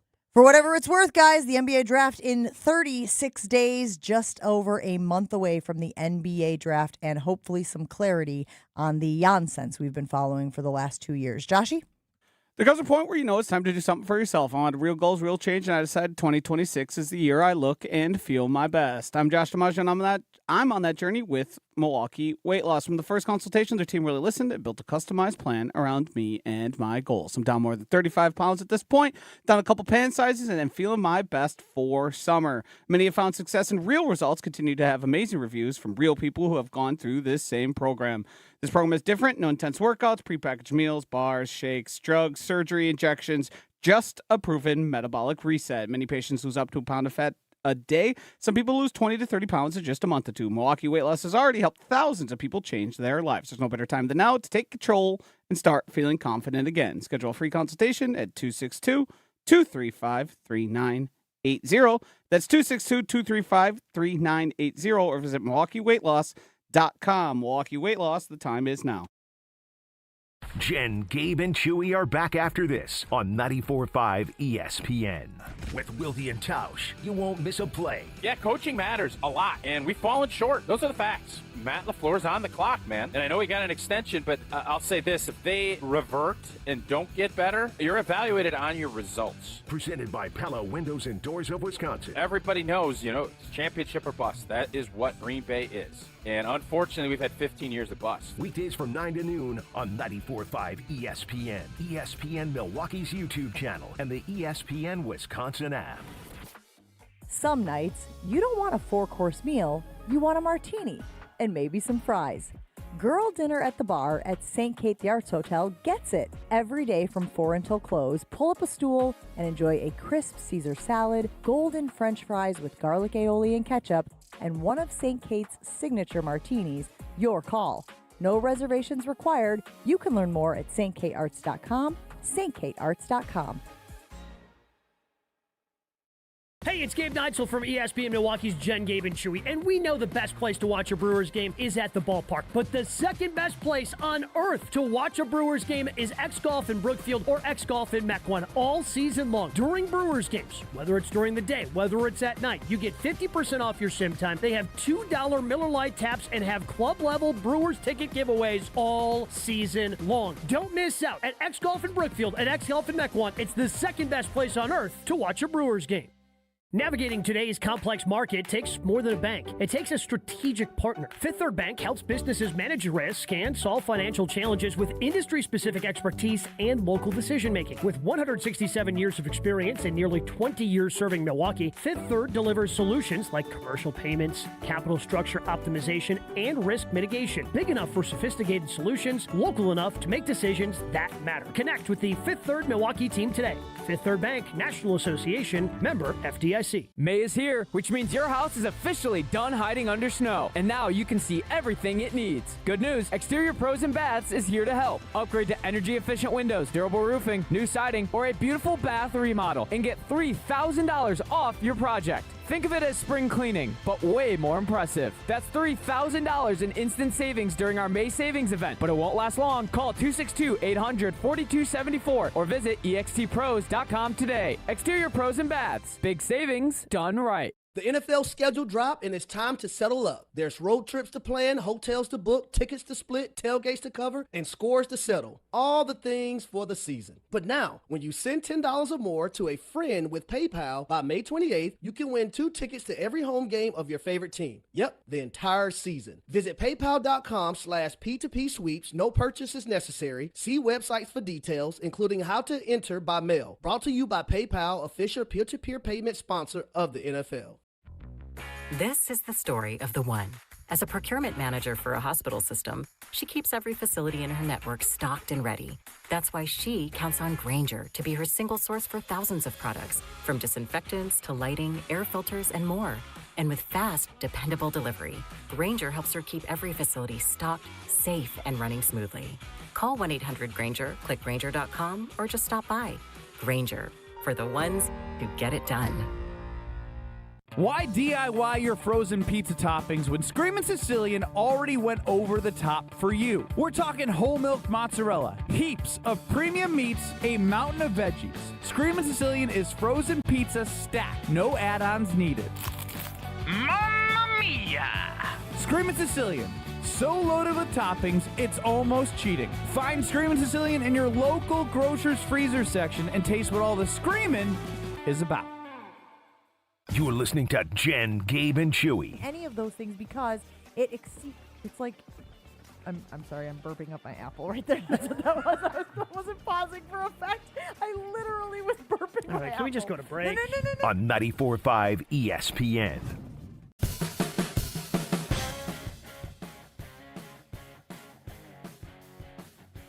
Back here on Jen, Gabe, and Chewy. All right, Jason Wilde referenced it earlier.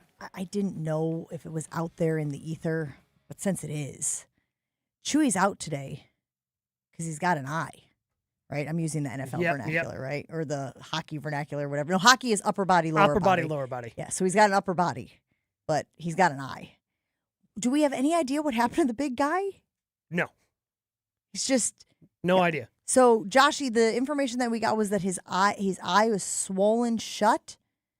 Now... So I saw this early this morning. I didn't see. I just read swollen. Shut. Was that in the text message? I thought it was. Swollen eye. Swollen eye to me seems potential that he got whacked. Not whacked like killed. Like the mob. But as he often tells us, when he snores, he'll catch a stray shot. But again, hook. if his eye is swollen, I think you would just say black eye. Because we're aware that, his wife will, start Haul swinging off. elbows when he's snoring. If we're going to follow that and sort of shut down that option, now we have to start talking about potential hygiene issues for the big guy who doesn't like to wash his hands, shower, or clean anything. Oh, we're thinking pink eye? Maybe pink That eye? was my first thought. Question. Sorry. So do the show with the eye. It's not a mouth, right? The times where you and I have called in, it's like, hey, I woke up, I got no voice. Like, tough to do the Mark Tauscher, and I'm sorry, but that will always be the Mark Tauscher. I feel fantastic. It's the greatest thing. Right. Again, you guys all knew what I was referring to, which is why it was perfect. Yeah. By the way, I went to the top of the chain on that one. I went to VP of content because everyone else along the line, I said, hey, we can't do this. No.